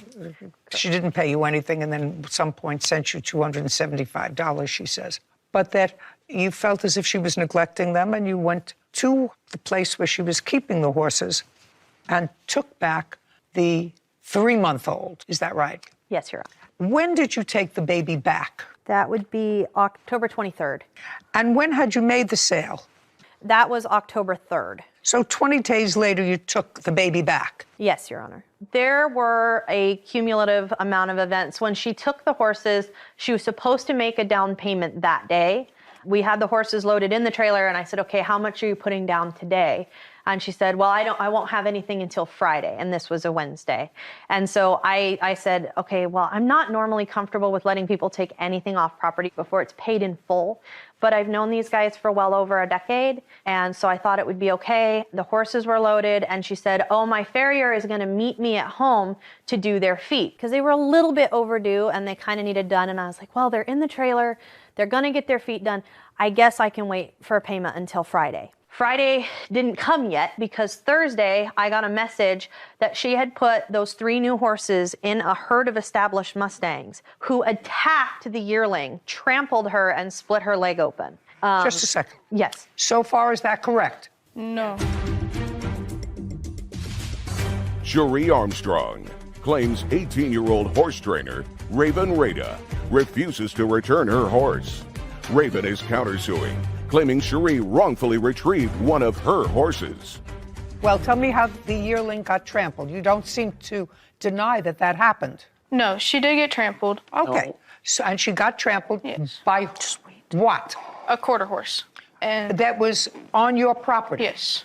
Your Honor, it's not quite trampled. Just a second. Sorry. And it was bad enough, Miss Rada, that you called the plaintiff. Yes. What did you say to her when you called her? That the quarter horse was able to roll the paint horse and created an injury. Did you tell her how the horse was injured? What did you tell her about the injury? That the injury was bad enough where it was bleeding and it would need a vet. Why did you call her? Because in her contract, she said that she would like to know when a horse gets injured, when one of the horses would get injured. Do you have a contract? Yes, I do have. I'd like to take a look at it. And is it a contract that you signed? That we both signed. Good. I'd like to see it. I'm trying to find it, sir. Here you go. Your Honor. Just wait. Well, I don't understand the bill of sale. Actually, I understand that it's a nice contract and that it was for $4,000. Payment is scheduled every what? It was supposed to be a time frame, but when she came to get the horses, she said, well, I'm not sure on the time frame yet. I can let you know Friday when I give you the money. Okay, payment, buyer will provide the seller with a down payment of $0. Yep, because I filled it out with her on Wednesday when she picked them up. So you filled this out on the 3rd? Yes. Well, you were supposed to make your first payment on Friday. What happened? The vet. When we had the vet come out. So what? I went to go save it so I could pay her back for paying the vet bill, and I was never able to do that. Well, then you defaulted on the contract. When did you make this first alleged payment of $275? It was October 23rd when she went and got the colt. Did you give her a check or a okay. check? May I see it? Yes.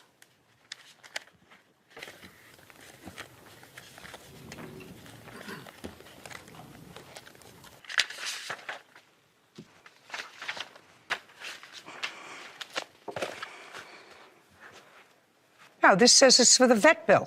Just a minute. Did she pay the vet bill for your horse? Yes. This isn't payment for any horse. It says clearly vet bill. We agreed upon at the time of that payment that it would go towards the horse. Why? Your contract specifically says it does not. And it specifically says vet bill on it. That's what it says. Okay, so let me try to put this in perspective now. Now you retrieved the baby horse. So when... Just a second. I'm sorry. You went and got the baby horse because you felt as if there was either trouble with the horses or she hadn't paid for them. Either way, she hadn't paid for them. That's the easiest thing that I have to address because she hadn't paid for anything. Yes. Now, it's 5 months later. She took back the baby and you kept the yearling. That's a yes or a no, not a sad look. And did you pay for the yearling? No. Well, then it's not your horse, right? Yes. Then she gets it back. That's what you want, right? Yes, Your Honor. I'm not 100% sure that the... Just a minute. You don't have to go into a whole thing. She bought horses. She didn't pay for the horses. She gets them back. That's easy. Yes. Right? Okay, fine. How long will it take you to pick up the horse? We could come as soon as we get home. So within 5 days? Yes, Your Honor. On 24 hours' notice. You want to say something? I do. Sure. I assume you're her father. Yes, I am, Your Honor. Okay. I did place a lien on the horse because I have at least $750 into this horse. Somebody allowed you to file a lien on the horse? You may do that in Idaho, ma'am. What? Ma'am, I contacted the brand inspector myself, and there cannot be a lien placed on the horse unless I have been served a copy of that lien and the brand inspector has been served a copy on that lien, and there is nothing on record that has the last name Rada or Armstrong anywhere near it. She's picking up the horse within 5 days. Okay, I Your don't Honor. care if you have money in it for vet bills, feed. Read the contract. Did you read the contract? Yes, Did you Your read Honor. the contract? All right. The contract is never signed it. specifically clear that once the horse leaves her property, the buyer is responsible for all vets, feed, care, shoes, whatever it is. That was her responsibility. She didn't pay for the horse. And if she came to her daddy and said, could you help me pay for these expenses? Well, she's 18 years old. Yes, Your Honor. Sue her. Okay, Your Honor. Within 5 days, on 24 hours' notice, the plaintiff is picking up the yearling. Now, there is sort of a ridiculous counterclaim. You want $3,000 for the return of the baby. You really don't want that. You know, there's no legal basis for you to have that. You didn't pay for it. Yeah, sure. And you were supposed to pay for it. Okay, you have my order. The order is that within 5 days you pick up the yearling. Your counterclaim is dismissed. You want the return of the baby. You didn't pay for the baby. The baby stays where it is. Thank you very much. We're done. This court is adjourned. She had messaged me saying, the little filly needs to go to the vet. My horse rolled her, got jealous, attacked and rolled her. She managed to roll it because they were sitting there playing around. I think that she loves her animals very much. I just think she's a little bit underinformed on some of the basics with introducing new horses and handling some emergency medical care. Probably take more caution and separate them a little bit more. I didn't get the feeling, Sarah, that that young girl was devastated by the decision. I don't know why. Yeah, I feel like you made it pretty cut and dry. We didn't get into any of the nitty-gritty about how the horse came versus how it left. It was a very simple contractual, you owed the money, you didn't pay, the horse goes back, period. And so I think maybe that's what removed the emotion from it. out of it. It's just she had no excuse. She knew she didn't pay for it, but I think it was pretty cut and dry at the end of the day. You bought a horse, but didn't buy it. Right, So didn't pay for it. Yeah. For rent, a security deposit, and stolen property. Court come to order. All rise. Have a seat, please. Hello, Judge. Case 2066, Michelonius versus Robertson. Thank you. You're welcome. Mr. Robertson, how long had you been living in your apartment prior to renting a room to the plaintiff? I believe it was about 3 years. You had been living there by yourself? No, I had roommates previously. When did the plaintiff move in? I believe that it was January 1st of 2017. 2017? It may have been 2018. It was the first, I forget. It was 2018. That's correct. How long did he live there with you? He lived there with me until September of 2021. So far, that correct, sir? Yes, ma'am. So now let me understand this lawsuit. Mr. Robertson lived in his apartment for 3 years. You answered an ad for a room. You lived with him in his home as a tenant from January 2018 until September 2021. Correct. At that time, there was a dispute. We will get into that in a moment. There was a dispute. During part of that time, Mr. Michelonius, you did not pay rent. Is that correct? During COVID? That's correct. For what period of time did you not pay rent? Well, I had... Give me how many months you did not pay rent? There was... You don't have to think out loud. How many months between January of 2018 and September 2021 did you not pay rent? Give me a number. That's a number. 4 months. Some months I paid partial rent. But there were 4 months that I did not pay any rent. 4 months, no rent. And how many months did you pay partial rent? I believe that would have been 4 or 3. So for 7 months, you did not pay your rent. Paying partial rent is not rent. Now, my question to you, Mr. Robertson, is this is an apartment that you rent. Yes. Or rented. Mm-hmm. From January 2018 until September 2021, was your rent current? My portion of the rent was current. What do you mean your portion?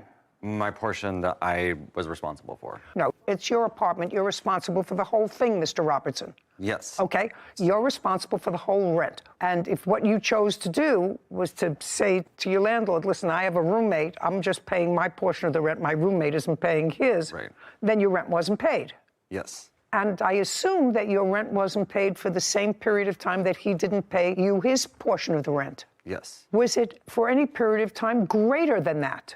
Greater than the 4 months or the 7 months that he didn't pay rent? I went through my bank statements, and they went back until, I believe, July of 2020, and that's as far back as my bank app lets me go. Okay. There were more months than that I received partial or no rent payments for. From him? From him. I'm asking you about your landlord. If you didn't pay your landlord, you telling me your landlord didn't file an eviction against you? There were several months that he did pay his full rent, and so that would have meant that the entire rent for that period. Well, I know, but if the rent was not paid, did your landlord ever serve you an eviction notice? No, there was an eviction moratorium in Alameda County at that point for unpaid rents due to COVID.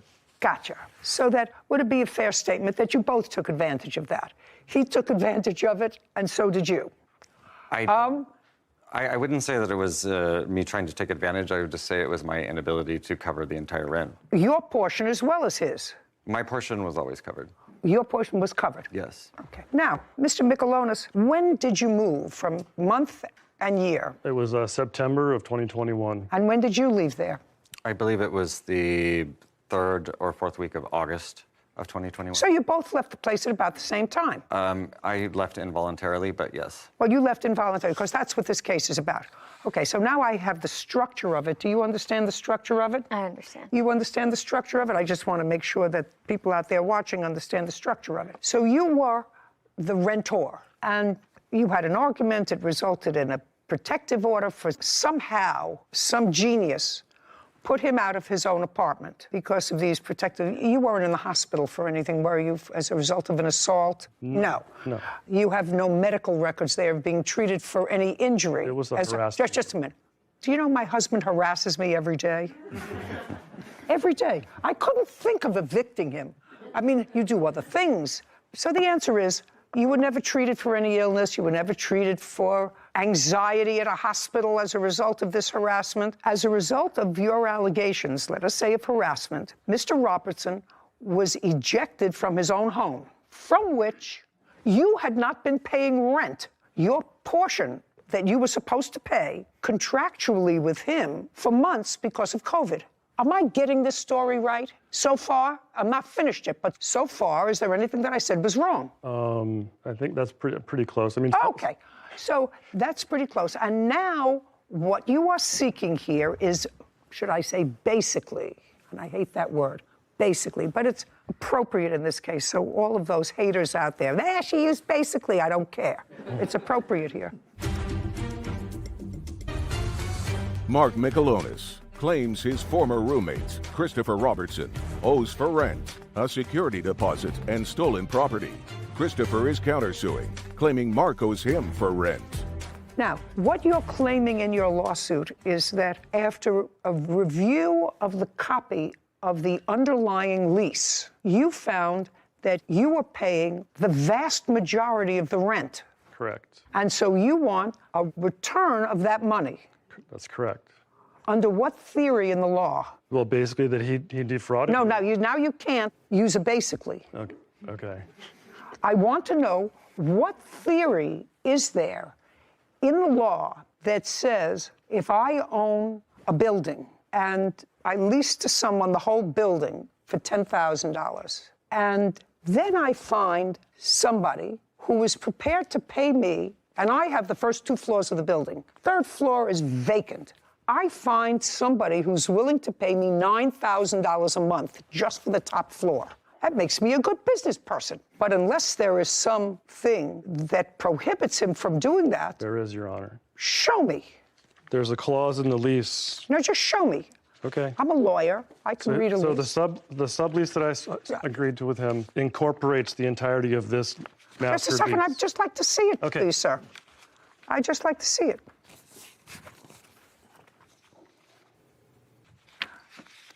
I assume you've highlighted what you want me to read. Correct.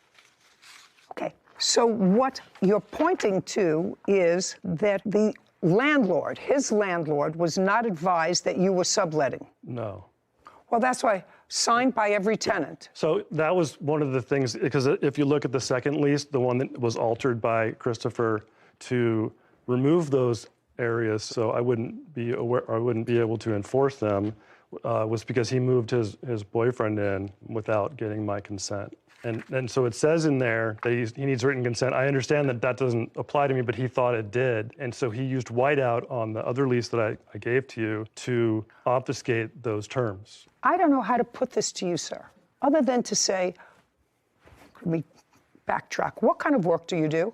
I'm a web developer. You work for yourself or for a company? I do. I'm an independent contractor. How long have you been doing that? 2 years. Prior to that, what were you doing? I was a system administrator. For whom? For a small company in San Francisco. How long did you work for them? 6 years. So for 2 years, you were an independent web developer, and you're still an independent web developer. Correct. And that's how you support yourself. Right.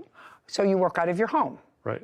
And you've been working out of your home, you said, the last 2 years since 2020. This is 2022 or 19. Right. What do you mean, right? So it would have been. When you moved in 2018, were you an independent contractor? No, I was going to school. You were going to school? Right. For what? I went to. Just I a was, second, for what?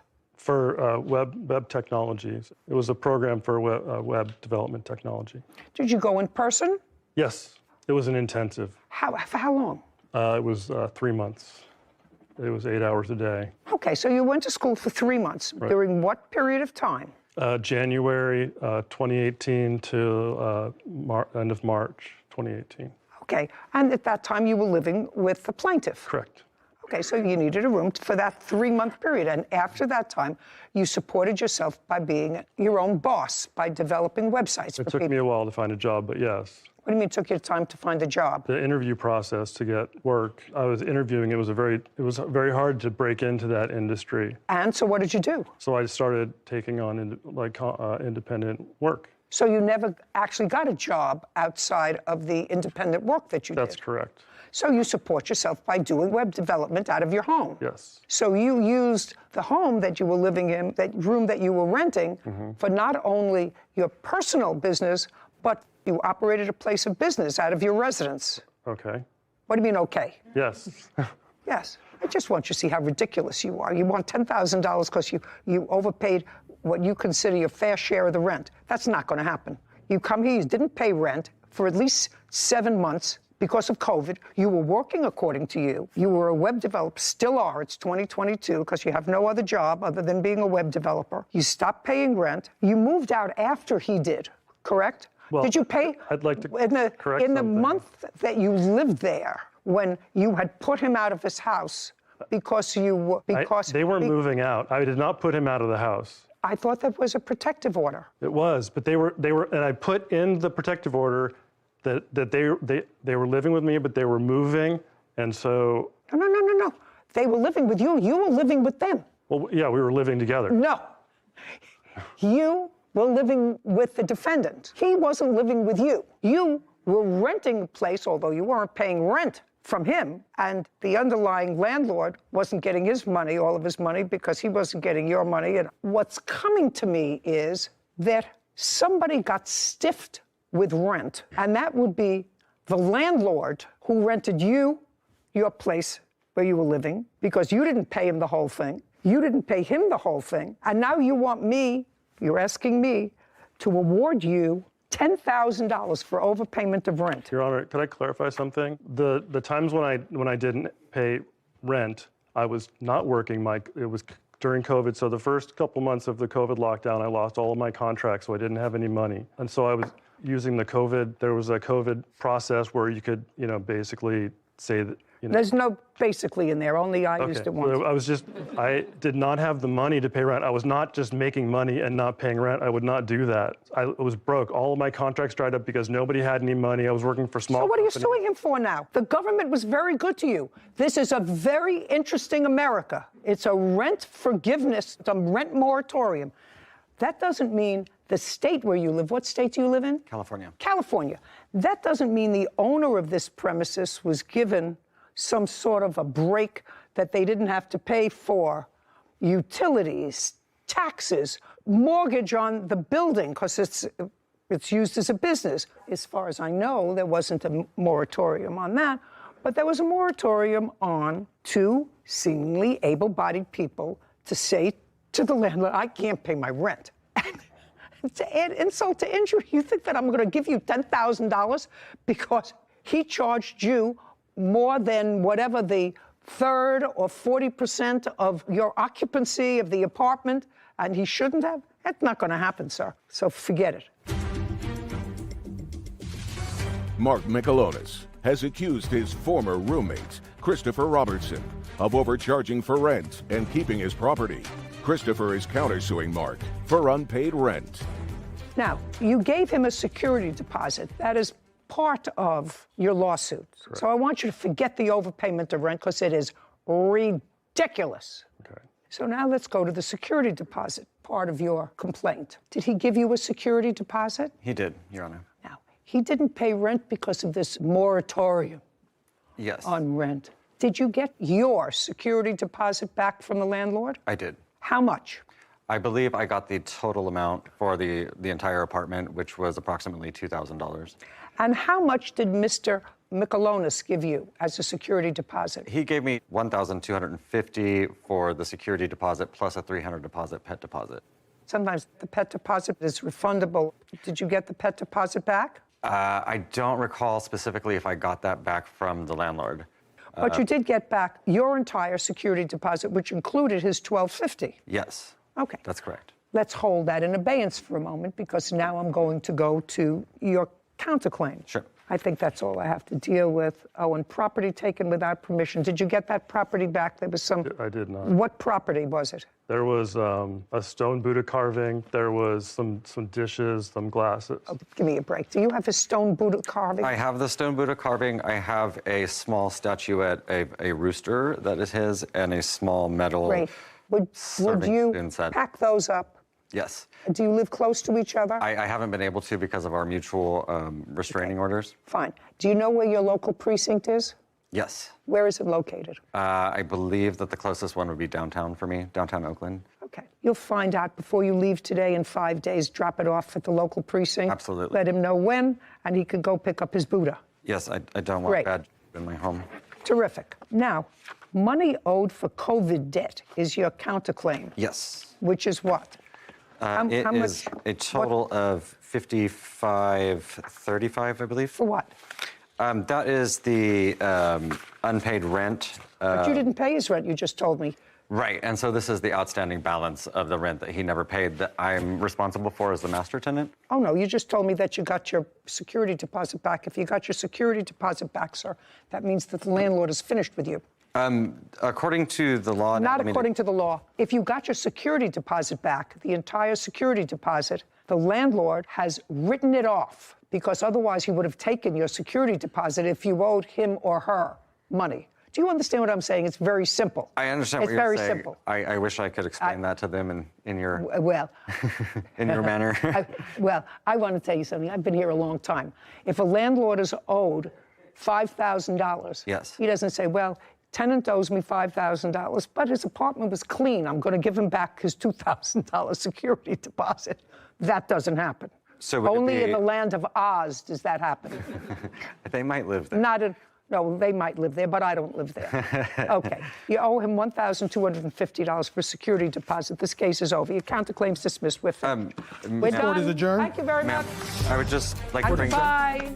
Well, I was a little upset. He's being a drama queen. The clause in the lease was to prevent people from basically taking advantage of the fact that they've been living in a place for a long time and gouging rent for new tenants. He said I was price gouging him because he was enough to pay more rent than he might have if he had done some more research. They were trying to make it equal, and every place that I've lived in, there was always an equitable share of the rent. Like, no one was ever gouging anybody, so I felt that I was unjustly charged. Well, I can't say it wasn't very satisfying to hear the judge call his claims ridiculous to his face. Basically, he was leaving the front door open, making it so my dog could escape easily. He was filling the house up with smoke. We both burned sage. He was basically trying to get me riled up. He wanted me to move. While I am disappointed that I won't be able to recover some of his COVID debt. Basically, the moment that he was, it was inconvenient for me to be there, he tried to make my life miserable. I'm glad that I will never have to see him again, and this is done. I'm not living with roommates ever again. I've got my dog, and we're cool.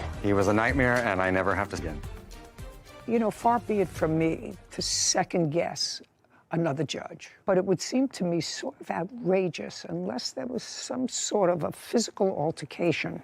Why anyone, because he clearly was excluded from his house. He left first, and he said, involuntarily. Would anybody exclude the original tenant? When I read the papers, I thought the same thing. I thought that was outrageous, that they would throw out the primary leaseholder on a lease in favor of his subtenant, which may or may not have been legal to begin with. I can understand it if there was something more serious, but harassment, I just don't understand it. But mine is not to wonder why. Mine is but to do what I do. And I don't think that when you come into a court where you have at least participated marginally in a giveaway, to then come in and say, you know what, there's a technical thing. He wasn't supposed to charge me this much rent because I didn't occupy this much of the apartment, whatever. Ridiculous when you didn't pay rent for 7 months anyway. It made my job a lot easier. Pajaro is suing his ex-girlfriend, Gigi Strackman, for a plane ticket, credit card charges, and a stolen cat. Court come to order. All rise. Have a seat, everyone. Hello, Judge. Case number 2016, Pajaro versus Strackman. Mr. Perari, it is your claim that the defendant, who lived with you for a brief period of time, owes you money for a plane ticket and for her unauthorized use of your credit card. That's correct. I don't know what the defense is to this, except that I think her defense is that you were just stupid and she took advantage of you. No. I'm trying to figure it out. I'm Me too. actually trying to figure it out. But you met the defendant, according to you, on an online dating app and started a conversation with her on what date? So we met in March 2020 on a dating app for LGBTQ people. We started dating in March 2020. 4 months later, she moved in with me, which I know is not smart, but... July?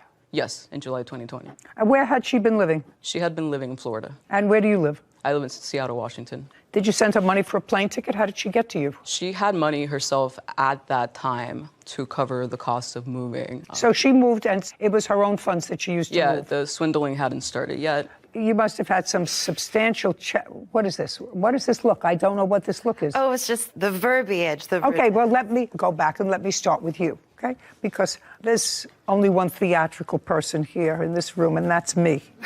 Do you understand? I do. Yes. I get paid the big bucks to be theatrical.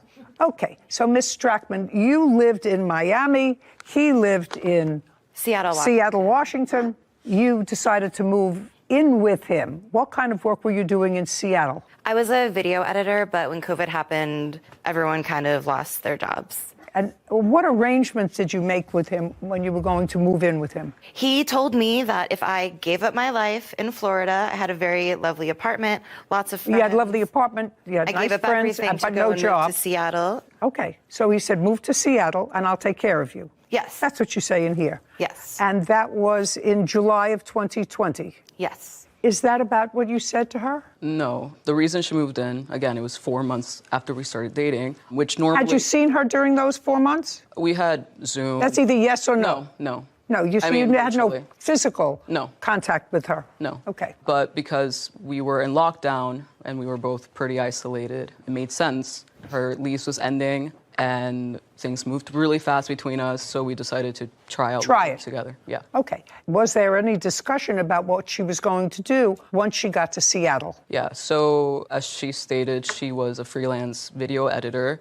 and she said she was going to potentially have more work in Seattle and continue to try and find gigs for that or find other employment, drive for Uber Eats. But she came to you and she wasn't working? She wasn't working, no. Okay. And the relationship with her ended in what month? It ended in February 2021. So it was a relatively short live-in period, maybe 6, 7 months. Right, because of her. Did she ever work when she was with you? Not that I Just a second, I'm going to ask her. Did you ever have full-time gainful employment during the time that you lived with the plaintiff? I did not. I was not supposed to. I didn't ask you. I don't ask to be editorialized. I asked you, did you ever work full-time? No. Did you ever work part-time? No. Okay. Then there came a time, according to what I read in both of your papers, that he purchased a plane ticket for you to go back to Miami. That would be a yes. That is correct. You're right. And what month was that? That was in February of 2021. And tell me, in your own words, what you told him as to why you wanted to go to Miami, because he wasn't going with you. He was not going with me. Tell me what you told him as to why you needed to go to Miami. I told him that I needed to visit my sister. And does your sister live in Miami? Yes. Had you been there to visit her before? I had, yeah. While you were living with him? No. I didn't travel. So this was the first time you wanted to go and visit your sister? Yes. Okay, was there any specific reason that you gave him as to why you wanted to go visit your sister? She was sick and I wanted to be there. But did you tell him what she was sick with? Yeah, it was COVID. Does she live alone? At the time, yes. You know, it's not going to be easy. It's going to get harder. Now, the plaintiff seems like a relatively intelligent human being. Hands off hips. If somebody I lived with say, I want to go and see, unless it was a young child, maybe in a school or something that lived alone in an attic dormer, I want to go see my sister who's sick with COVID, and you don't have COVID, and this is 2021, I would say, well, why would you do that and put yourself at risk and then come back and put me at risk? Didn't you have that conversation? We didn't, Your Honor, no. It just didn't come up. I want to go take care of my sister because she has COVID? What about isolation? Did you ever hear about that? I did hear about that. I spent a lot Well, of what do you time think that means? isolation means not traveling. No, isolation means you're not supposed to be around other people if you test positive for COVID. If you're sick, stay at home. You don't travel cross country to be with somebody who's sick. But it doesn't make any difference, actually, because you should have picked up on that or whatever, because you didn't really want this ticket, according to what I read, Miss Strackman, to go and visit your sick sister. You needed this ticket because you had started to become involved with a boyfriend who was in jail in Florida. Unfortunately, yes. Okay, so that's a yes, which you didn't tell him. So you took the money from him for, let's just start with the ticket, under false pretenses. I did, but I... Just a second. That's all. I did. Not a but. Not a little. I did take the money from him under false pretenses when you went to Florida. He said you needed it for one thing, and in fact, you didn't. That's under false pretenses. How much was the ticket? The ticket was for $427.40. Okay. And when you went to Florida, Miss Strackman, and you stayed in a hotel, motel, what did you stay in? I stayed in a hotel. And whose charge account did you use for the hotel? Yenny had given me a credit card. That's not what I asked you. That's a name. Whose credit card did you use when you stayed at the hotel? The plaintiff, Yenny's. Mm-hmm. And that was by pre-arrangement with him that you were going to stay in a hotel rather than with your sister? No, but I had the credit card for... Now, that's not what I mean. Let's go back. You had the credit card. I'm assuming for the purpose of this question that what you say, and I don't know if it's true, but assuming for this question that what you say in your answer is accurate, that he gave you a credit card to use for your necessaries and expenses for emergencies. Yes. Yes. You would agree that going to visit secretly another boyfriend in Miami is not a necessity. You would agree that Yenny cheating on me was not a necessity. No. But did you use his credit card? I did, and I believe that human love and kindness. Okay, just a second. That's it. Do I look like I need help from you? If you had given him, Miss Strackman, a credit card, I want you to try to take everything else from out of your mind.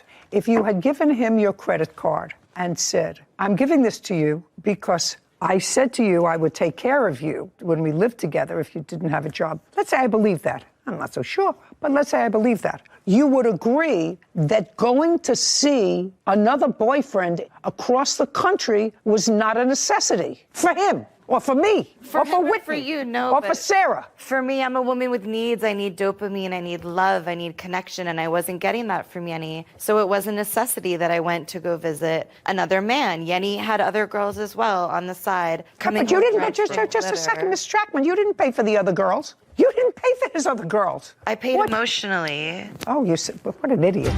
His ex-girlfriend, Gigi Strackman, owes for the cost of a plane ticket, credit card charges, and stealing his cat. Gigi says they were all necessary expenses for her. Now, you should feel so lucky that you got off so cheap. I think you should assume everything that comes out of her mouth. No.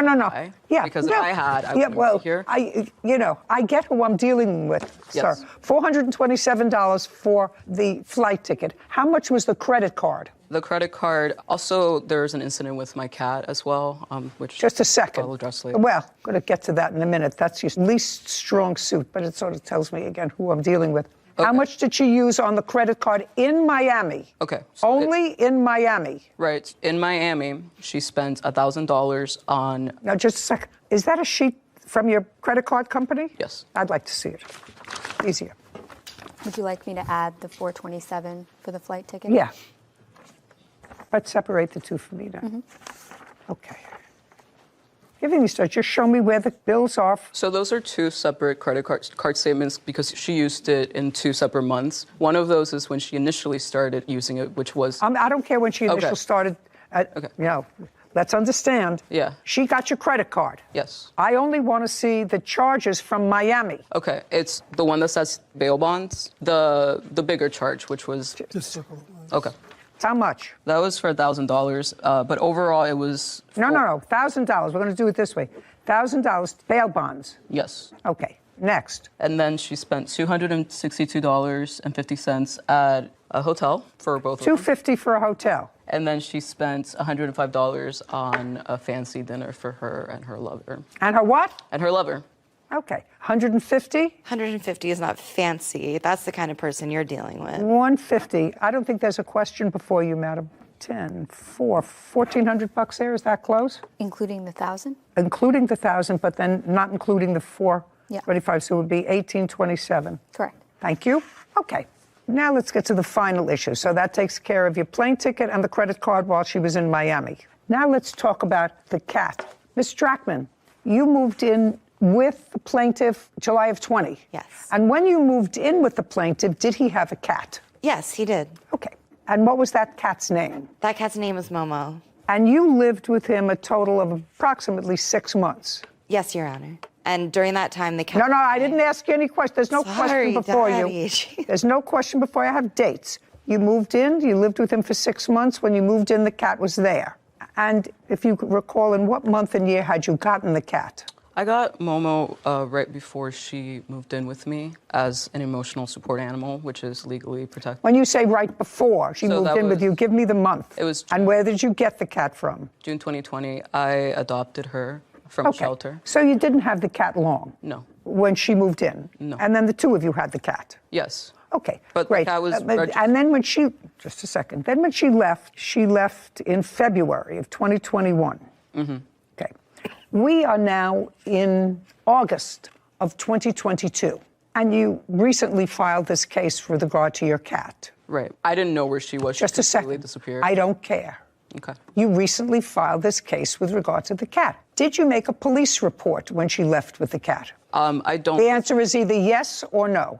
I don't like involving the police, so no. I didn't want to ruin her life. Oh, well, I want to tell you something. I have a small 4-pound dog at home. I love that creature more than anything in the world, except my grandchildren, my husband, and my children. Hope there are enough life rafts for everybody, including the dog. I did try to hire a private investigator in Florida, but I didn't know where she was. Okay, you didn't report it to the police, and I do have a problem with that. Now, Ms. Strackman, you knew when you moved into him he had this cat that he had adopted. Yes, Your Honor. I want you to tell me what led you to believe you had the legal right to take that cat? Because that cat had become severely bonded to me. Yenny was neglecting both of us, both of the women in his life he chose to neglect. Because I was working and No, just a second. Don't. Sorry, I paid for everything. And so the cat. So he was neglecting the cat and you, so you decided maybe half a neglect, you could be one whole person. Exactly. Me and her are just getting out of here and gonna go start a new life together. I spent day and night with that cat. That cat was extremely bonded to me. She would be devastated without me. Tell me how the cat died in your custody.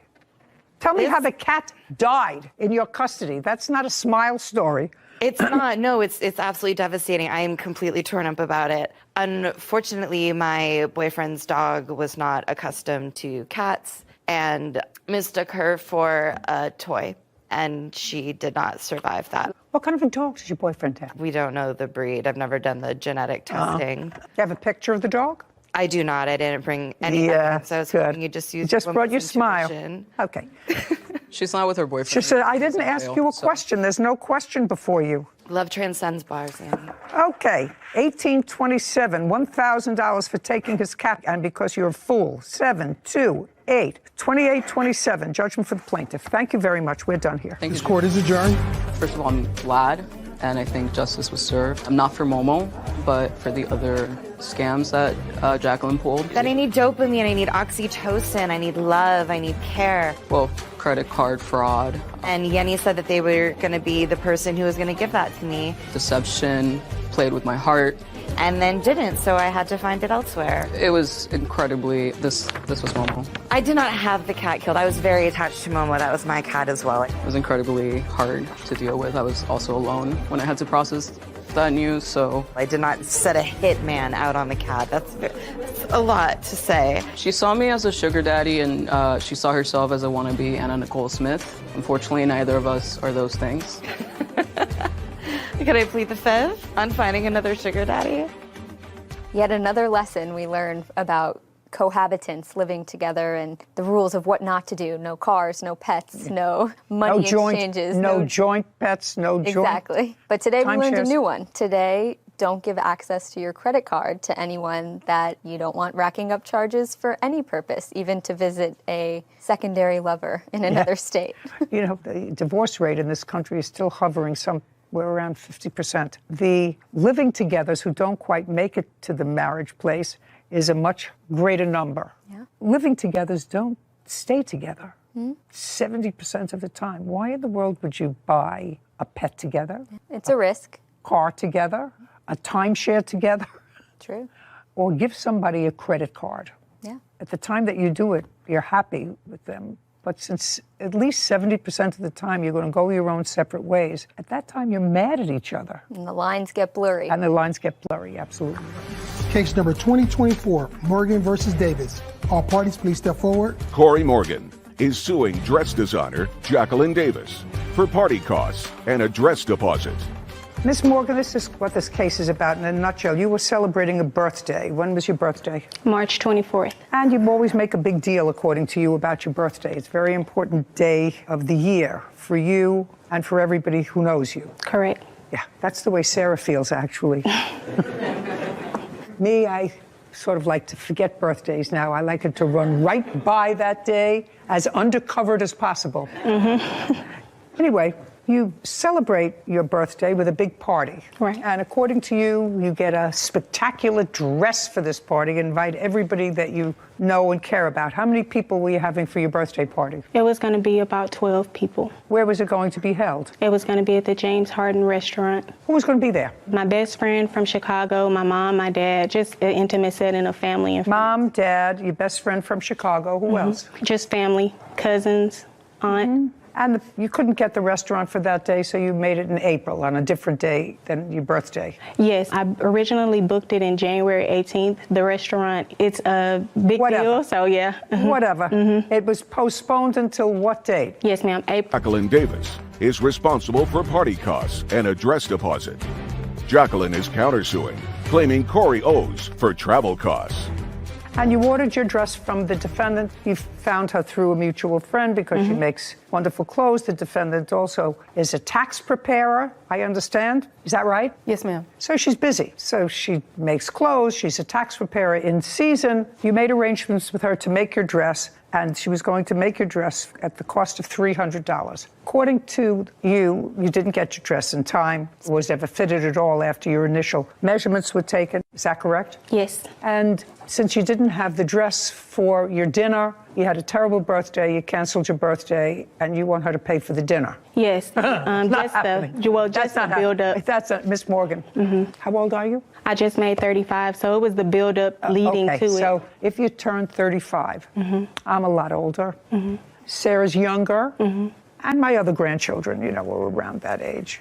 I have one that's close to your age. I cannot imagine any of my older grandchildren, or me, for instance, canceling an event because I didn't have just the right dress. I mean, it's not as if a bride is canceling her wedding because she didn't have a wedding dress to wear. Of course, if you want to get married badly enough, you put a sack over your head with a tie and you walk down the aisle. But you don't cancel the wedding. So you want her to pay for the deposit that you made on the dress. Yeah, it was. And another $1,000 or more because you didn't have a nice party. So originally when I booked it, it was for April 1st. When I tried to rebook it, because she told me at the last minute that she was not going to be able to do the dress, which was the week of. I had originally set up for her to do the dress so I could have something to wear. I purchased shoes, nails, everything. I understand everything. She's not going to pay you for the party. You should have worn something else for the party. Believe me, your best friend from Chicago, your mother and your father would not have cared if you wore that dress or any other dress. You should not be out a penny. I was out of penny. Well, you were out $150. You gave her $150. Is that right? Yes, Your Honor. Okay.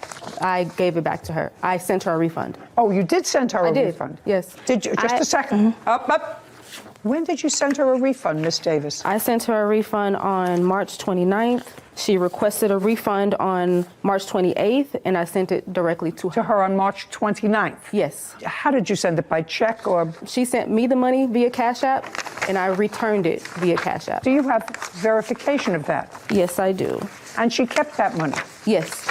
Is that correct, Miss Morgan? Yes, ma'am. That's But just a leading yes. up to yes. Well, what did you think you were taking that money for? You asked for a refund, she gave you a refund. I gave her $150 and she sent me $105 back, but she sent it the week of my event. So I don't care didn't the week of your event. Did you send her 105 or? I did. Why? Because I was charged a fee with Cash App, and also there were additional items that were purchased that I told her about that I deducted from that. You can't deduct anything from that. And you can't even deduct the fee from Cash App because what it cost her was more than $150 then to send it to you, right?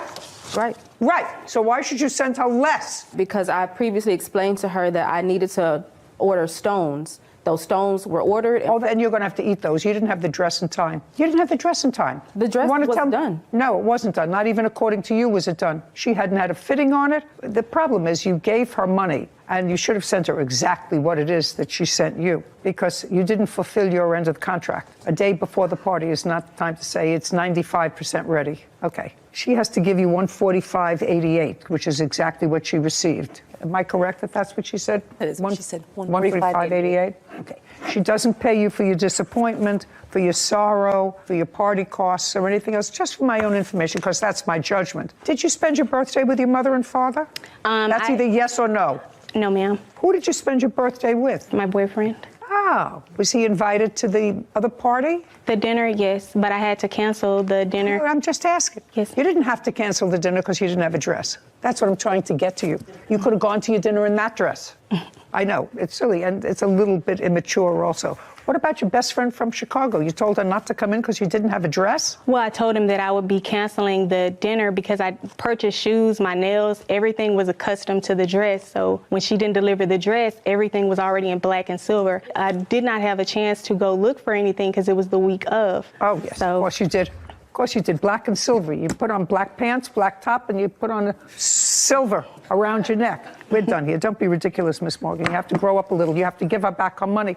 Don't disappoint people. I mean, I know it's busy. It's tax time, you said to her. I'm busy. I'm working on things for the Oscars. You can't overstretch yourself. I know that it's very entrepreneurial to try to do too much. But sometimes when you try to do too much, you disappoint somebody. This court is adjourned.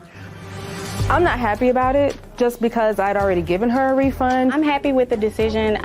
It was pretty much principle for me. She was very unprofessional. And given from the beginning, I worked with her. And she didn't respect my time, and she canceled on me at the last minute. And she waited to the last minute and canceled the order. So she canceled at the last minute because she didn't have the dress ready to begin with. Everything was really on her, but she put it on me because she was unhappy with how she chose to deal with the whole situation. We'll be getting another dress with my original person that I was going to go to. Absolutely not. But from now on, I definitely will be going with who I know. Will not work with the plaintiff again.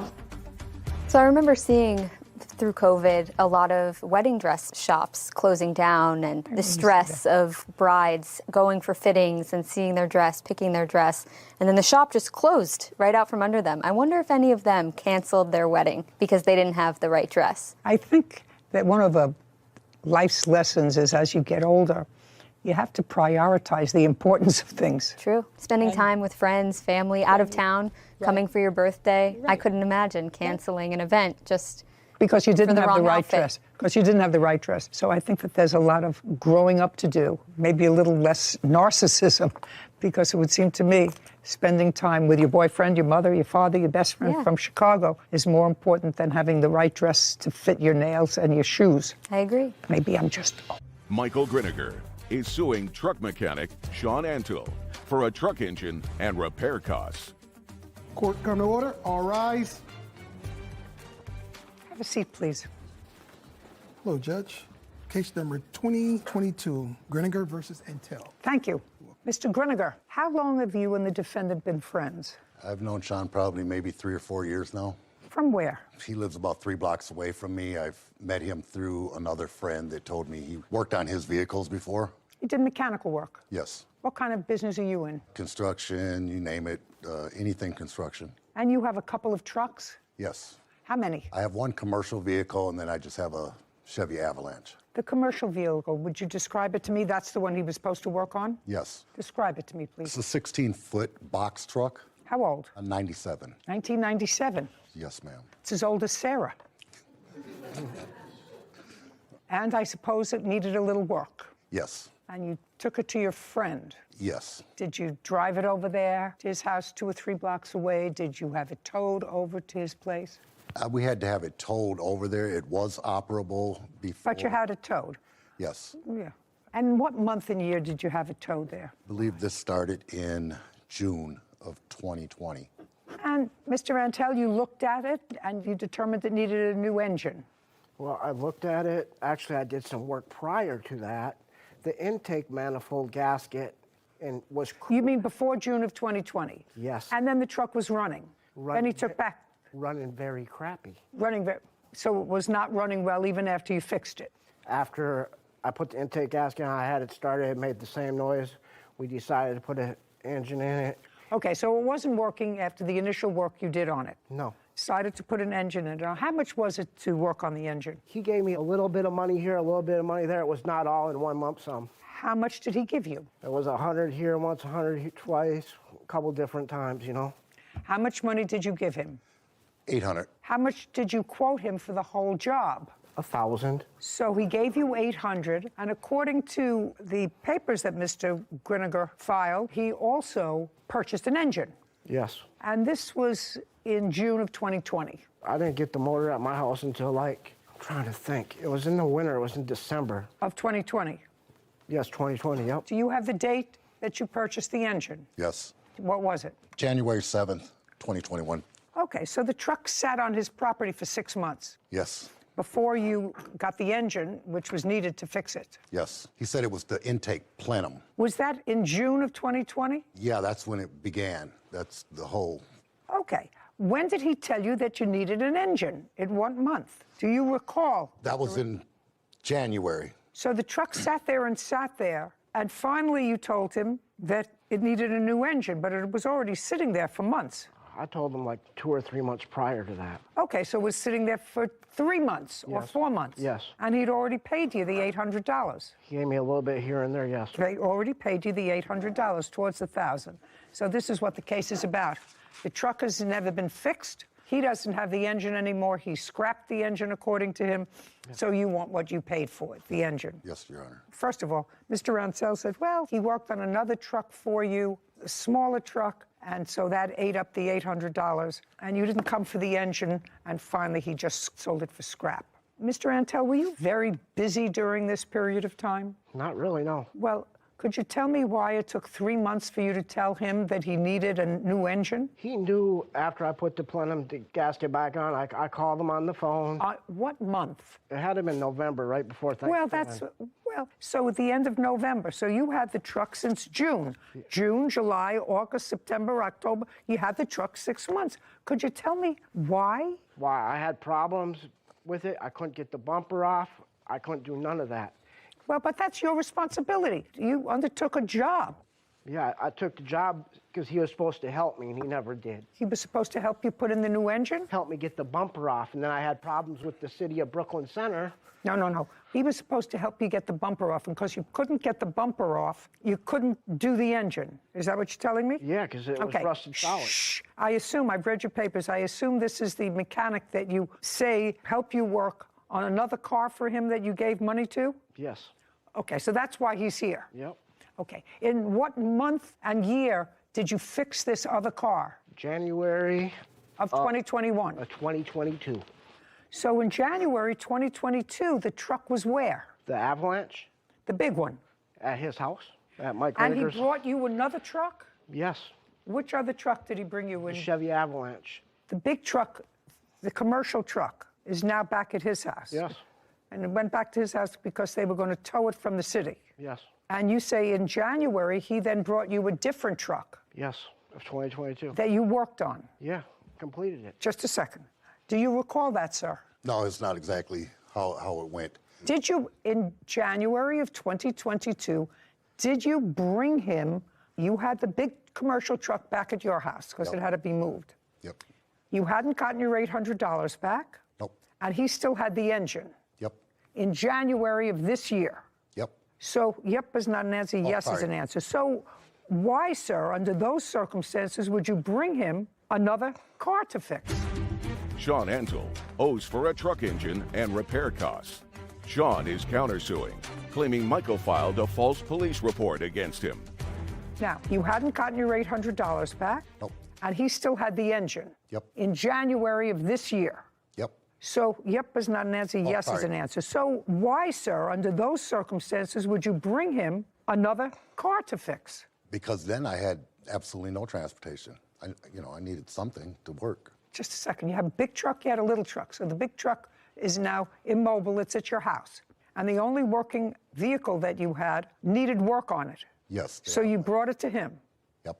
Not yep. That's Yep. yes. Yes. And he worked on it? Yes. Because it was inoperable? No, it was operable, but he told me that. Not he told you. You didn't bring it to him because he told you you were having trouble with it. Yes. What kind of trouble were you having with it? There was a grinding. Oh, that's a sound. big deal. Grinding sound. Yes. What parts did it need? Well, he told me it was the transfer case. Did he fix your truck? Eventually, but it was the rear end. Just a second. Eventually, did he fix, take your hands out of your pockets, did he fix the truck? The second one?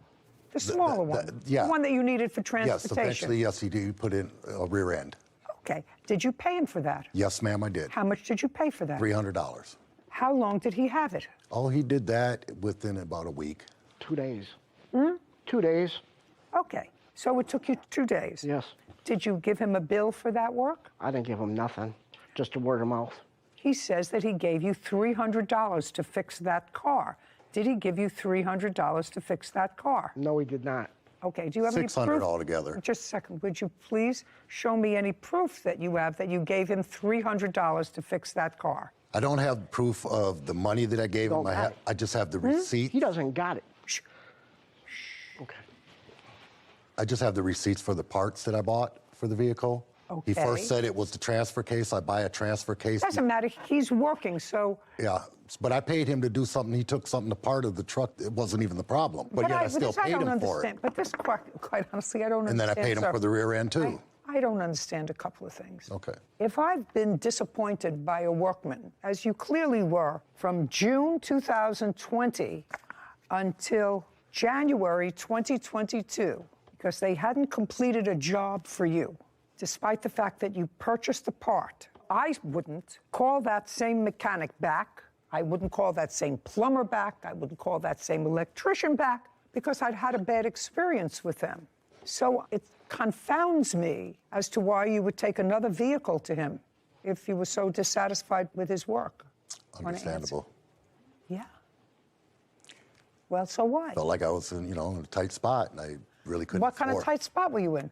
Where do you live? I live in Minneapolis. Minneapolis, that's a big town. There are lots of mechanics there. There are lots of auto repair, truck repair. Yeah, but I really financially couldn't afford legitimate.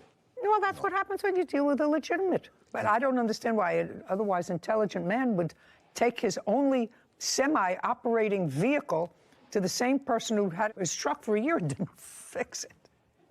Listen, what'd you do with his engine? I scrapped it. Okay. Don't be mad at me. Huh? Don't be mad at me. I'm not. I love you. Okay, good.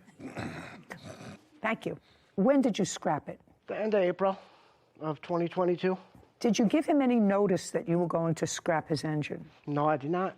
There's a false police report made against me. Okay. I have the case number and the officer's number. Okay, just a sec. So you retaliated because that's your counterclaim, that he filed a false police report, as a result of which, and the false police report said that during the course of a heated argument about this truck, that he says that you pulled a gun and did not filed a police report. No, I didn't. Don't. You did. Prove it. You can't. Mr. Rantel. And that's your counterclaim, that he filed this false police report and nothing ever came of it except you were embarrassed by being questioned by the police in front of family members. Yes. And as a result of that false police report, you threw away his motor. Yes, ma'am. Okay, well, you can't do that. That you can't do. How much did you pay for the motor, sir? $690 plus I paid $100 for delivery of the motor. I'd like to see the invoice for that. I got the invoice for the motor, but That's not. all I need. Okay.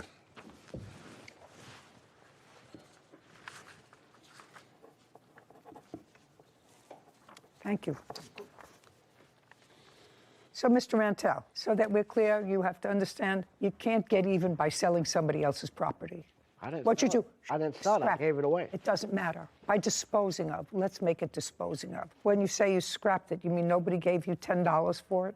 Not a dime. Okay, then you can't give it away in retaliation. Why for not? filing. Why not? It was in my possession. No, because you took try to put me in jail for not just a something I didn't second. do. Just a second. I'm speaking. I'm speaking.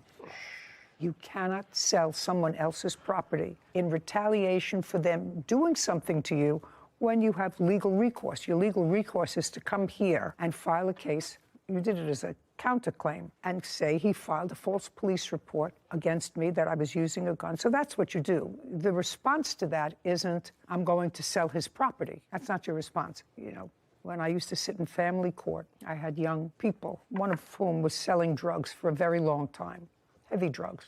Kid, 15, 16 years old. And he had 6 or 7 priors for selling heavy-duty drugs. And I tried that case, and there was no question he was selling drugs. And his lawyer's argument at the disposition stage of that case was he was selling drugs because his grandmother died. I said, I lost all my grandparents, and I was close to my grandparents. I did a lot of things. I grieved, lost my appetite for a while. I was sad, but I didn't sell drugs. So when somebody does something to you that you believe is against the law, your responsibility is you file a case against them. Right. You proceed legally against them. You don't take it out in another way, because that doesn't make a civilized society. Just doesn't. That makes sort of a vigilante kind of thing. So you shouldn't do that. So you have to pay him for his engine. Now, as far as the second piece of your case is the $800 that you gave him, I have no idea how much it was to fix your second car, but he did in fact fix it. And since you had no particular agreement with him on how much it was, and according to you, you couldn't deal with someone, you didn't have the funds to deal with someone who was, I think the word was legitimate. Legitimate. That's a problem that I can't resolve for you. Now let's get to this argument and his counterclaim. The argument that you had was over the truck. The white truck? Yes. Any truck. I don't care what. Yes. I'm not a truck girl myself. I like 4-door comfortable sedans. And this argument took place on what date? Why don't you tell me, Mr. Rantel, because this is your counterclaim. It was the end of April. End of April of 2022. Yes. And the police were called. No, ma'am. Yes, the police were called. They showed up at my place. No, the police report is 7/25/22. 7/25/22. May I see the police report? Yes, ma'am. Your Honor. That's a lie, because it was April. I'm going to look at it. Just a second. Yeah, time of occurrence, April 22nd, 2022. It was April. Yeah. Yes, I got him. Truck mechanic Sean Antle of wrongfully selling his engine and threatening him. Sean claims Michael accused him of flashing a gun he never owned. Now, I'm going to look at it. Just a second.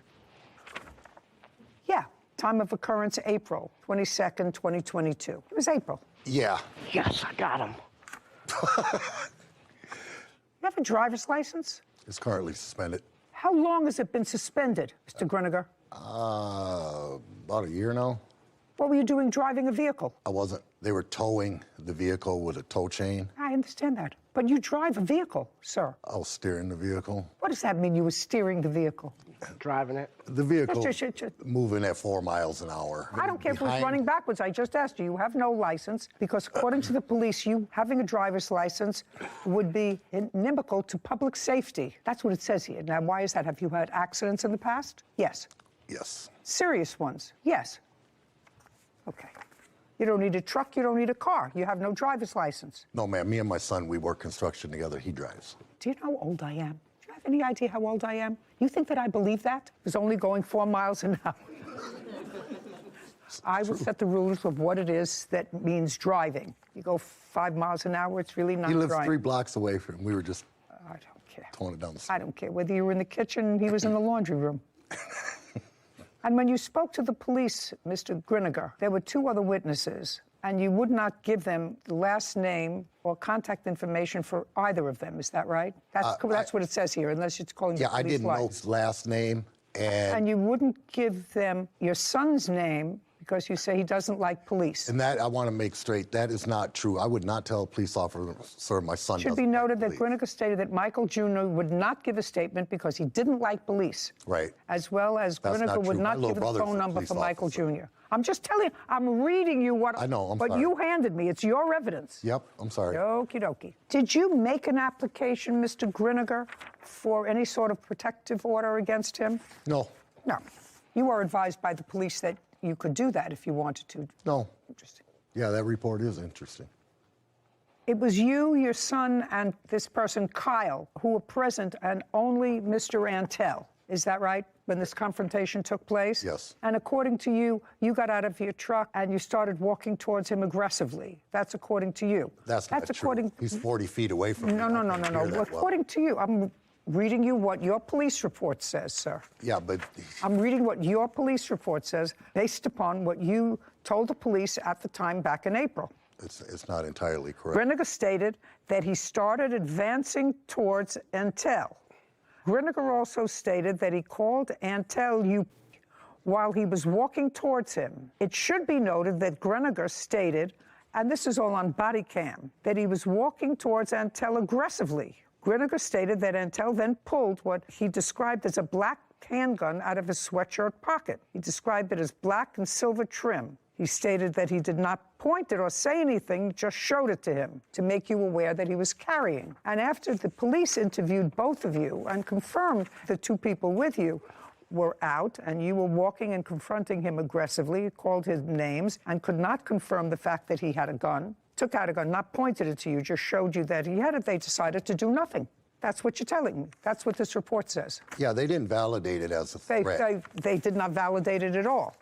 Right. Okay, so, Mr. Rantel. Yes. What happened after that report is that police officers came to your house to ask you about that. Yes. Right? And you said, related practically the same thing that Mr. Griniger did to the police, that he approached you, that he called you a name, that he was aggressive. You said all of that. Yes. But you said you did not have a gun. That's right. Okay. And this is not meant to hold you criminally responsible for anything. Mr. Antel, have you ever had possession of a gun? No. Ever in your life? No. Did you ever purchase a gun? No. In your state, in order to purchase a gun legally, do you have to go through a process or is it a carry state? You gotta go through a legal process. You have to? Yes. Okay. Were you ever arrested for carrying a gun? No. Other than your statement that he showed you that he had a gun, and how far was he standing from you? About 40 feet. 40 feet away. And you saw him take something out of his sweatshirt pocket. He didn't remove it out of his pocket. He removed his hand covering it. What does that mean? It was in his pocket. He was wearing a hoodie. How do you know it was in his pocket? What do you have, X-ray vision? No, my son seen it because his vehicle was right alongside his vehicle. So my son seen it, and then when he got back in his car and pulled up another 10 feet and got out of his car, turned around and said, yeah, bring it, and a few expletives, and then pulled his hand out of his hoodie pocket and revealed the handle of the gun. Just a second. So you're saying at that time you saw it? Yes. You saw it, not your son My 40 son feet away. seen it Not on son the 40 of his feet away. car. That's Okay. a lie. But And you then saw he reached in and grabbed it and put it in his sweater because when he got back out of the car to face me is when he decided to show me he had a gun. Okay. Were you out of your truck at the time? Yes, I was standing beside Okay, him. so you were out of your truck. And what about your son? Was he out of the truck? Nope. He was in. What about Kylie? He remained in the truck too. He was the one in front pulling the truck that I was steering, and he was following behind. It was a little convoy. And Mr. Rantel was by himself? Yes, he was driving down the street in the opposite direction. Mr. Rantel, I am not satisfied, quite frankly, and cannot make a determination whether or not you had a gun or what appeared to be a gun or what appeared to be something in your pocket or whether you even moved your hand in your pocket to demonstrate maybe you had a weapon. I don't find that the acts that you allege that he committed by filing this false police report is something that I can justify giving you a financial award for, because I'm not so sure that you didn't have something in your pocket. I'm not sure. In any event, Mr. Rantel, you owe him for the engine that you discarded in a peak. You can't do that. Cost of the engine was $590, right?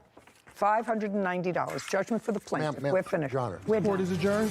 I was kind of in a hard spot. I needed my truck fixed. Try to push me and push me. I trusted him. It didn't work today. I won. Truck is inoperable. It's sitting in my backyard. I worked for what he gave me. So I really couldn't afford, like I said, a legitimate shop or a mechanic. I've never owned a pistol. Yeah, he's lying. Basically, if I'm gonna fight, I'm gonna fight with my bare hands. Don't do anything without any receipts. Our friendship is through. You know, it's really hard when you have two difficult people, but there was something about what he said that had the ring of truth to it. Very honest. A directness. And I'm really not convinced. Were you? No, I wasn't either. That he had a gun. It could have gone either way, and while I believed his outburst of innocence, I couldn't imagine making something like that up, but maybe that's just me. So it was really difficult. I don't think I could have made a determination either way either. Yeah, and I think the answer is here. If you can't make a decision one way or another, it's not supposed to be a guess. It's supposed to be by some evidence. Yeah. But you can't sort of take the law into your own hands, and if you filed a police report, I'm going to scrap his engine. That's inappropriate. But with regard to the $800 that he paid him, there's no question he worked on the other truck. And he said he worked on it for 2 days. To drive it. And the plaintiff didn't have a license to drive it anyway. Yeah. And Sarah, didn't he say, I needed one functional vehicle? So something like that. We'll have to get Whitney to read it back. Yeah. 19-year-old Isabel Irwin is suing her father, Neil Irwin, for personal belongings. Court come to order. All rise. Have a seat, please. Case number 27, Irwin versus Irwin. Thank you. You're welcome. Miss Irwin, this is your dad? Yes, he is. And you're 19? Yes, I am. According to what I read in your complaint, your parents divorced when you were 10. Yes. And your father was your primary custodian. You lived with him. Yes, I did. Did you graduate from high school? Yes, I did. When you were 10, 11, 12, 13, 14, 15, and 16, did you live with your father? At the age of 15, I moved out because... Okay, so at age 15, you moved out? Yes. Because here you said, when I was 18, my father kicked me out of the house for no good reason. Yes. Guess what? Well, you just told me that you left the house when you were 15. Yes, and I lived with my mother for 2 years, and... Okay, so from age 15 to 17, you lived with your mother. Yes. Is that because you were having difficulty with your father? Yes. Okay, and then you went to live with your mother. Yes. But that didn't last. No. So now, at 17, you go back to your father. Yes. And you stayed with him until you were 18. Yes, correct. So far, I have the fact that your family is a little dysfunctional, but that you had certain problems. So I moved out when I was 18. Just to say that. Would that be a fair statement, that you had some problems? No, it would not be. Okay.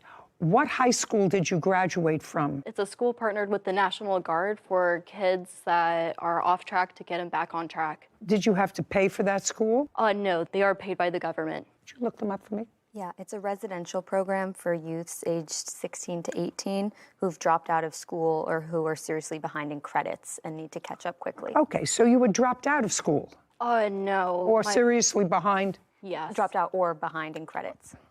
Okay.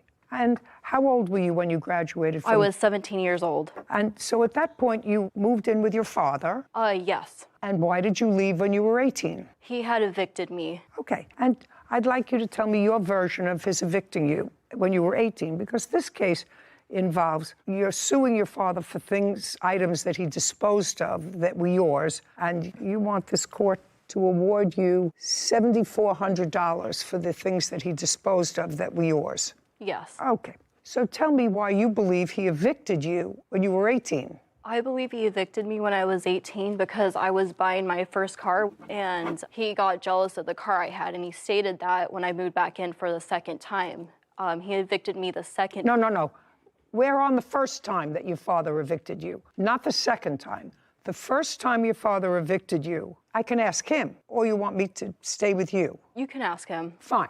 Tell me why you evicted her the first time, which you did. The main reasons would be that she agreed to pay rent, which she never did. She working? Off and on. I'd say over the past 2 years, she's probably had, from my guesstimate, 15 to 20 jobs, all ranging from an hour or a day, I think the longest being about 3 months. Can't maintain a job, would prefer to smoke pot all day in her room and hang out with her boyfriend, basically. Which at the time, for the first eviction, she did not know Corey. Okay. But she still does the same thing. Yeah, well, that's unfortunate. That's what you indicate here. So that was the reason that you evicted her the first time. And that was maybe in June? I would have filed that June 9th of 2021. June. Okay. But she came back shortly thereafter, in October. The sheriffs removed her August 13th, 2021. Is that because you asked her to leave and she wouldn't? It's a 3-step process. and I had a 24-hour notice posted to the door after 34 days. Well, I mean, she's your daughter.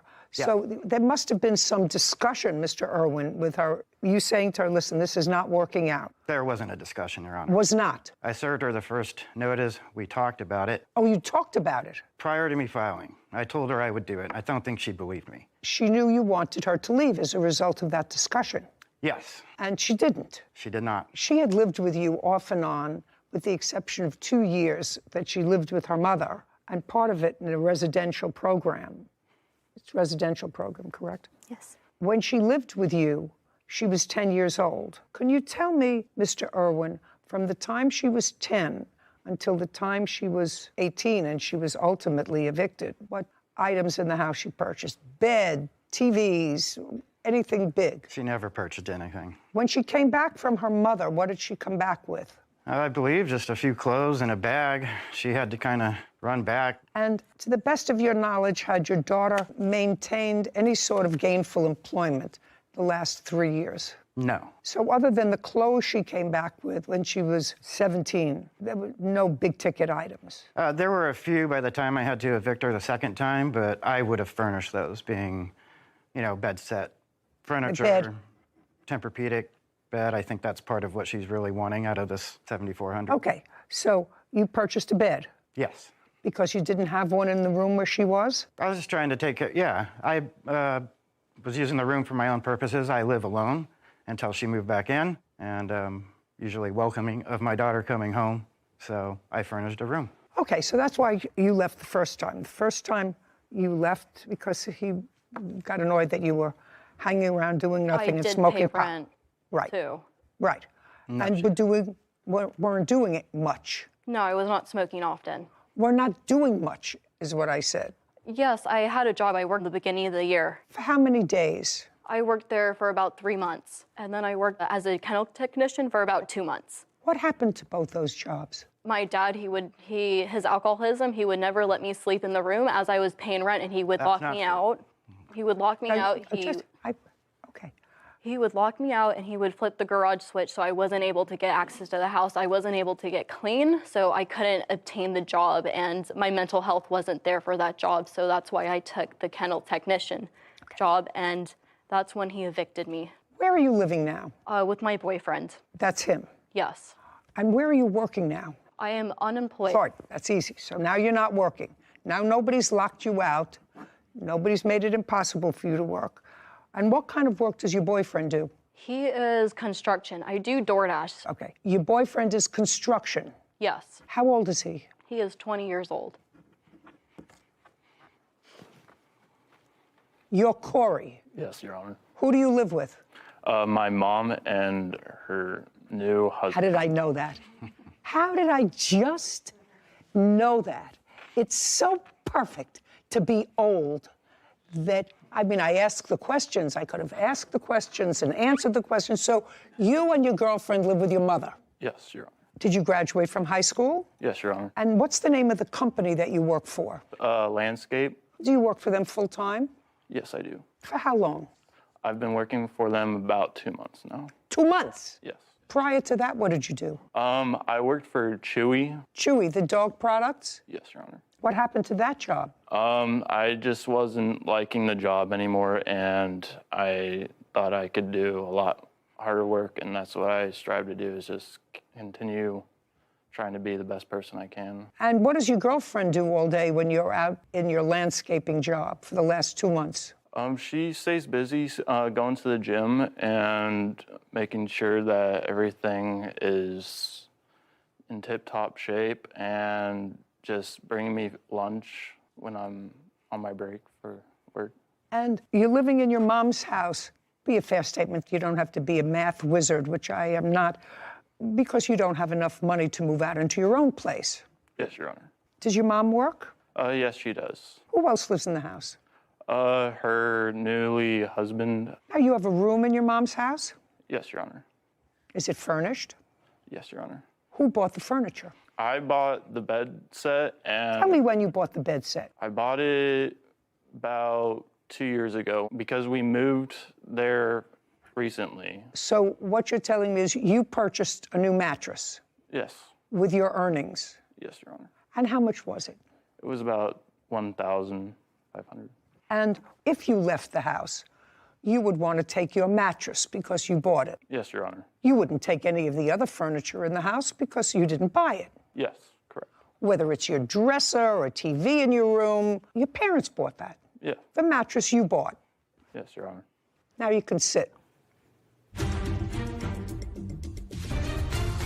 19-year-old Isabel Irwin claims her father, Neil Irwin, owes for personal belongings. Now, I'm going to sort of pull this together. Eventually, you moved back into the house after an initial eviction, and you weren't doing well, I assume. Yes. And then you came back a couple of months later and asked your father if you could move back in. Yes. And he said, okay. Yes. And that didn't work out. He was unhappy with the arrangement. I was paying rent before. He was kicking me out, so I decided not to pay rent. Whatever the reason, he wasn't happy with it. You were gone for a couple of months. He evicted me, yes. Yes. Well, he evicted you for a reason, Miss Irwin. You have to stop being a baby. He evicted you for a reason. He took you back because you went there. You said, I have no place to go. I assume, without going into specifics, because you look a little frightened, and I don't have to get that crazed with you because it sounds like a very sad situation. He said, it's not working out again. I want you to leave. And when you left, you did not, according to you, take your stuff. And your father, at some point after he received a text message from you, which I assume you have, sir. I do. Which said, have a nice life. After he received that, waited a while and disposed. That was a statement I made because I asked him to help me fill up my tires because they needed air, and I saw him pull into the Safeway parking lot and leave with his groceries, and he never helped me. Okay, so you said have a nice life. And then you want a whole bunch of things from the house. Now, I want you to tell me, with your limited work history, which you have, hardly enough to sustain yourself, because in October you came back to him and said, I need a place to live. So I want you to tell me what you purchased. I purchased the Tempur-Pedic bed. And who did you purchase it from? My father. You purchased it from your father? Yes, he made the original purchase and said I could just give him the money, which I did. Okay. And how much did you give him for the mattress? $3,000. That's incorrect. Show me that you gave him $3,000. I can't figure that you had saved $3,000. I gave him that to purchase the mattress because that was the time I was purchasing my car. How could you purchase a car? You don't work. You don't work.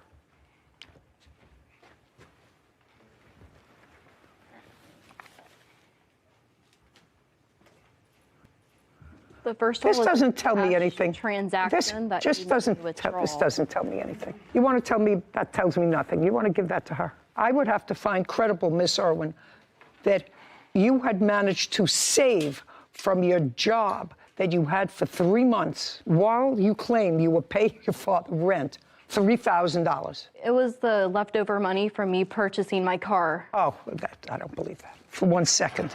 Okay, you want to tell me about the mattress, sir? Okay, simply put, I got one for myself when she wasn't living with me, and the mattress I furnished her with, it was a Ford model. He gave me a good deal on it. I think it retails about $3,500. I got it for $2,300. My daughter and I did have an agreement that she could purchase the mattress for $1,800.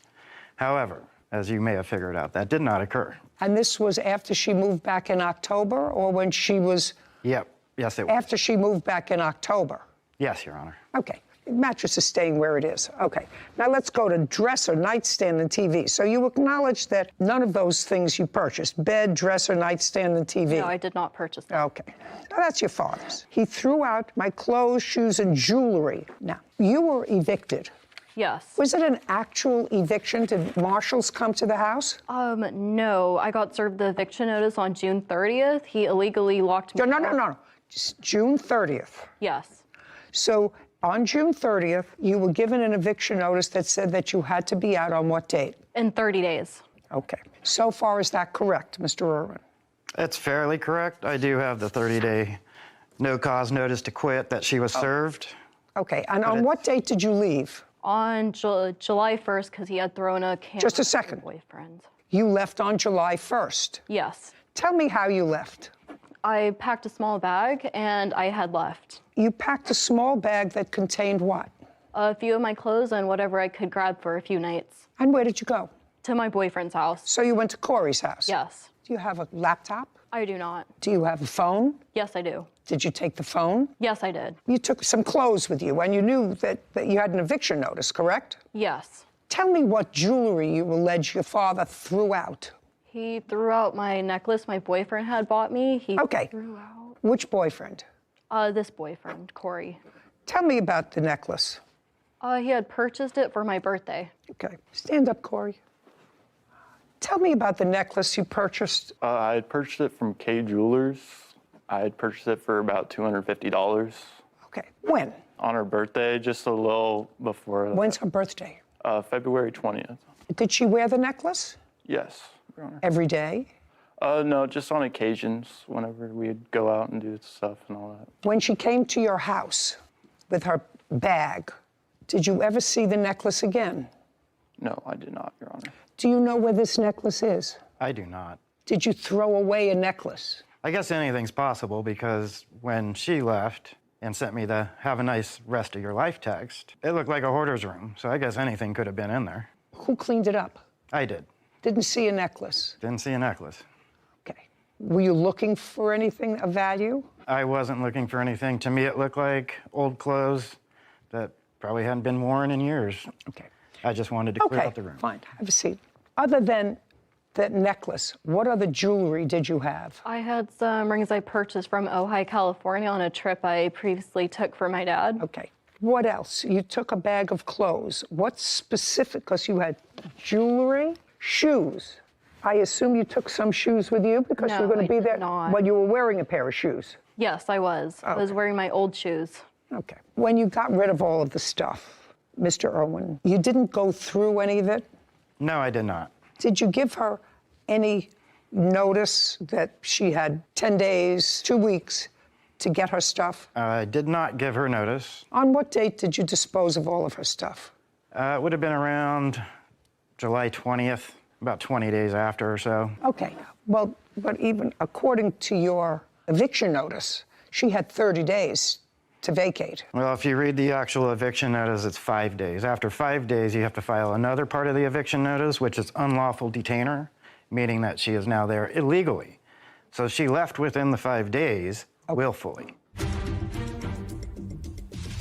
19-year-old Isabel Irwin has accused her father, Neil Irwin, of throwing out her personal property. Neil claims he paid for Isabel's belongings. Okay, so you didn't file the next step. I did not. So she left within 5 days. That was the Yes. and she just left the place a mess. A mess, yes. Okay, who is this? This is my mother, Janice Leonard. Could you stand up, please, for a moment? Miss Leonard, how many grandkids do you have? Well, from Neil to I have 6. Did you and Miss Irwin get along? Oh, yes. She came to, we lived in Idaho at the time. I had an equestrian center. So every summer she would be there all summer long. We taught her to ride. She had the best horses. She jumped. She was a fantastic rider. But as the years went on, it was just getting more difficult. When she turned 14, her behavior changed drastically. Can you describe, I know that you moved back to where your son lived. And according to the answer, he gave you a key to the house. He was in Las Vegas on a trip. That's correct. Could you describe when you went into the house what Miss Irwin's room looked like? Every time I would go over there, the house would be worse every single day. And there was a very strong, pungent smell, so I thought the dogs were going to the bathroom. Her room was a total disaster. There's clothes literally strewn, I don't know how tall, but 12 inches maybe. Nothing was ever picked up. And one day, before Neil came back, I said, this place is really smelling bad. And later I learned that they were smoking marijuana. They would be in the bedroom and giggling and in the bathroom together. And when I would come, she'd only be there for maybe 20 minutes and they both would leave. There was no respect, I have to say. I've seen her in action and she can be very nice and very polite, but there's a whole nother side that is actually very scary, to the point when she was years ago, 14, my husband and I were locking our bedroom door because we were afraid of her when she stayed. Okay, thank you. Isabel, is that what they call you, or they have a Yes. Isabel. Word of advice, caution, you're 19? Yes. You look older. That's not a compliment. You seem like an intelligent young woman. Thank you. But I see issues there of blaming everyone else, and it's very possible that your father and your mother and other people share the blame in your issues. That's possible. But at this point in your life, Isabel, you're just starting, and you can either spend your life blaming somebody else, parents, grandparents, siblings, for where you are, or you can say, I have to get myself some help and put a period, because I'm 19 years old and I want to live to be 79. And right now, that doesn't look good for you. I'm telling you, you look troubled and older than your years. Your father looks better. Your grandmother looks better. They look appropriate to their age and stage and clearer. So I think that you should get some help. I also think, Mr. Irwin, there were things in her room, and believe me, I have seen rooms like that. You know, I have been involved with lots of kids and grandchildren. Most of them grow up, and once they get a place of their own, they walk around with a bottle of Windex and Bounty and clean up after everybody's fingerprints. But if they're living in their parents' house or their grandparents' house, they live like slobs. Sometimes that never changes. But, you know, there's messy, and then there is dysfunctional. And what you are describing is dysfunctional. And I think if your daughter was honest, she would look and she would say, that's dysfunctional. You were in the room, Corey? Yes, Your Honor. Stand up. Would you describe your girlfriend's room in her father's house as evidence of being dysfunctional? Not a nom. Right here, Corey. Okay. Does her room look like your room? No, it does not, Your Honor. Would your mother permit your room to look like her room? It's not an answer, Corey. Would your mother permit your room that you're sharing to look like the room that was in his house where your girlfriend lived and you stayed occasionally? No, Your Honor. No. Okay, sit down. You should have looked for the necklace. He gave me an honest answer to everything that I asked him. So the necklaces was probably mixed in with a load of garbage that was there. To say the least. That was accumulated. It was like a hoarder. So I'm Your awarding Honor, you. I have a you give video it to your of the boyfriend. room. $250 to go and buy her a new necklace. Thank you very much. This case is over. Thank you, Your Honor. This court is adjourned. I agree with the judge's decision 100%. I think it was very fair. I think it wasn't fair. She has so much more potential than what she's doing right now. I was just trying to get my belongings, and he literally just never wanted me to do it. She's a great kid, and in all reality, she's just making some wrong decisions right now. Not made any really bad decisions. It's all been influenced by my father. You know, the apple doesn't fall far from the tree. I hope she grows up, and I love her. I know I need to grow up, but he evicted me, gave me 2 days, and I didn't want to make them. I hope you weren't talking about me when you were thinking of your grandchildren keeping messy rooms. I try and be neat and nice and organized. Well, I wasn't thinking about you today as a law school graduate, but I do remember when you were in college and you were staying with us rather than in the dorm, keeping your door closed because it looked like somebody hit your room with a Mixmaster. Maybe just a few too many open suitcases, I guess. Yeah, open, unpacked suitcases. But got older and more respectful, and then you had your own apartment, and I remember visiting your apartment, and I said, who is it that lives here? I couldn't figure out who lived here. It's not the same person who lived with me. It's a maturity thing, and I think I was shocked to see that she was only 19 years old, in line with what you said to her, that she looks older beyond her years, and some difficulty can do that to you, but you have to take accountability and do what you can to make your life organized and set yourself up for success. That, you know, all that is true. I'm not sure that she has all the tools to do that, and I don't know if she has anybody there to guide her. It's too bad because she seems like an intelligent young woman, and her grandmother certainly portrayed a picture of a child who was accomplished when she was younger and then